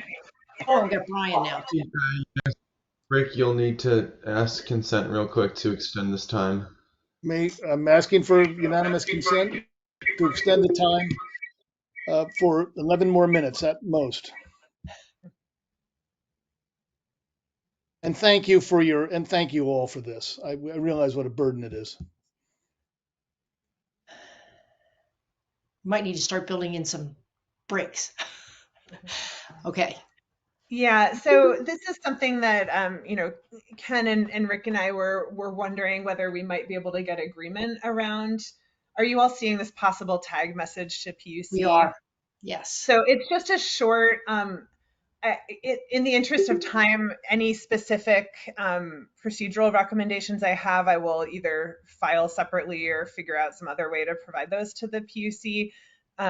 Just suggestions on organizing the tasks, but this is sort of a high level statement that we were wondering that whether the tag might be able to align around this type of a statement. Do you want to go ahead and read it aloud? I think that would be helpful. The PUC's December 21st, 2023 draft schedule for development and implementation of a clean heat standard rule appears to be infeasible. Several proposed dates for filings and decisions have already been missed. The TAG fully appreciates how ambitious the schedule set out in Act 18 is. We nonetheless feel that its key milestones can be achieved in the timelines envisioned. Failure to meet the procedural deadlines will make it all the more difficult to meet the emission obligations of the Global Warming Solutions Act.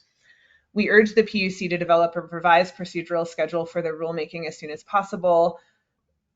Hence, maybe not pushing off this discussion here. We respectfully suggest that to increase the efficiency of the process, the PUC consolidate activities where possible, make interim decisions where maintaining overall progress depends on them, and defer any activities upon which a final proposed rule by January 15th, 2025 does not depend. The TAG stands ready to assist the PUC in this effort. So here is where I think we need to bring into play Robert's rules. So Emily, do you want to make a motion at this point before we? Well, it looks like TJ had his hand up, so I did want to see if there's. Well, Yeah, if I you can want do to, it before or after a motion. yeah, if you make a whatever you motion, want then to we can have discussion, and then we can have a decision. Okay, yeah. So I would motion that the TAG adopt this statement and send it to the PUC. And send it to the PUC. Got it. Is there a second? Rick, second, and open for discussion then. Yeah, so I don't feel that at least some of the key milestones can be achieved. Like one of those milestones is the appointment of the DDA on June 1st, and I just do not think that's feasible. The solicitation is actually currently scheduled to go out on May 7th, and that is already slipping. And so I can't agree to that language. Many of them, or something like that would work, or just deleting that, but would work also. So yeah, put that out there.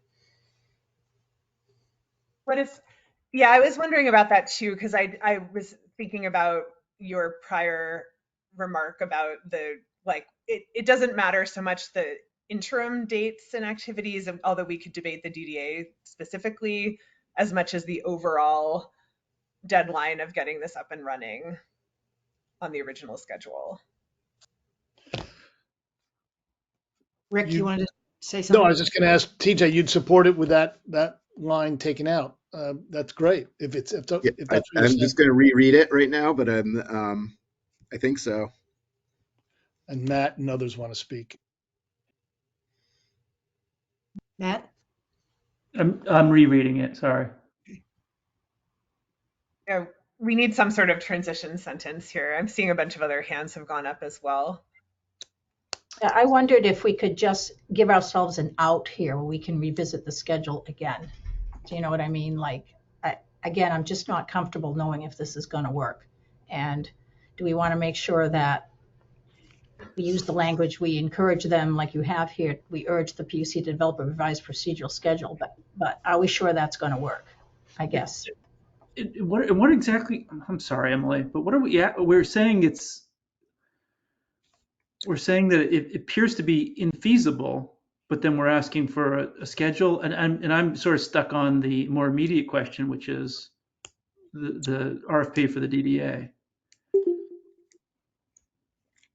And we've got 6 minutes, and I'm just like, that's the one that's really going to be asked about in less than a week, in 5 days. And this, I think, is important. I just not sure how it lands with regards to that fundamental question. does the tag support moving the selection of a DDA until 180 days after a rule is adopted by the legislature, or does it not support that? I would say that this language is silent on that, except to say that, again, the overall schedule, or the overall deadline we want to stick to. So I think you can read this to say that it still gives some discretion, I suppose, to the legislature in any case on that question. Emily, do you have another question or point? Emily Roscoe or Yes, Emily? Emily Roscoe. Great. Yeah, I completely understand the timing being critical on this. I just I'm not sure I'm comfortable voting at this moment, feeling a little bit rushed. And apologies. I know this is really time sensitive, but just sharing that's how I feel. Well, I agree with you, Emily. I just think that the time sensitive part isn't even addressed in here. And I understand what we're trying to say, the global point of view on but I think this is an important message. I'm not discounting it at all. I'm just in the next 4 minutes, and I do have to leave at 1. What I hope to accomplish, or at least have a discussion, is whether or not extending the deadline or fundamentally changing when the DDA gets selected, whether or not the tag supports that or not. Yeah, the original context for this was sort of feeling like the report to the legislature highlighted many public comments saying that the schedule was infeasible and that we think there are other ways to kind of organize things that could make the schedule feasible, and we aren't ready at this point to just slow down the overall process, and we don't support that.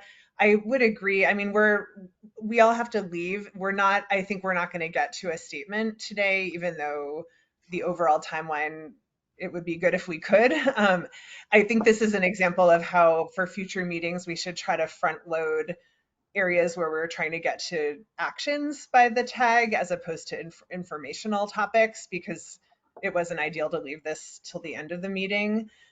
So I think we could take that for the future. My suggestion is that, we table this for now, and that maybe we iterate on it a little bit more and circulate something for the tag to review and potentially consider adopting at the next meeting, even though recognizing it won't be as useful to the PUC at that point.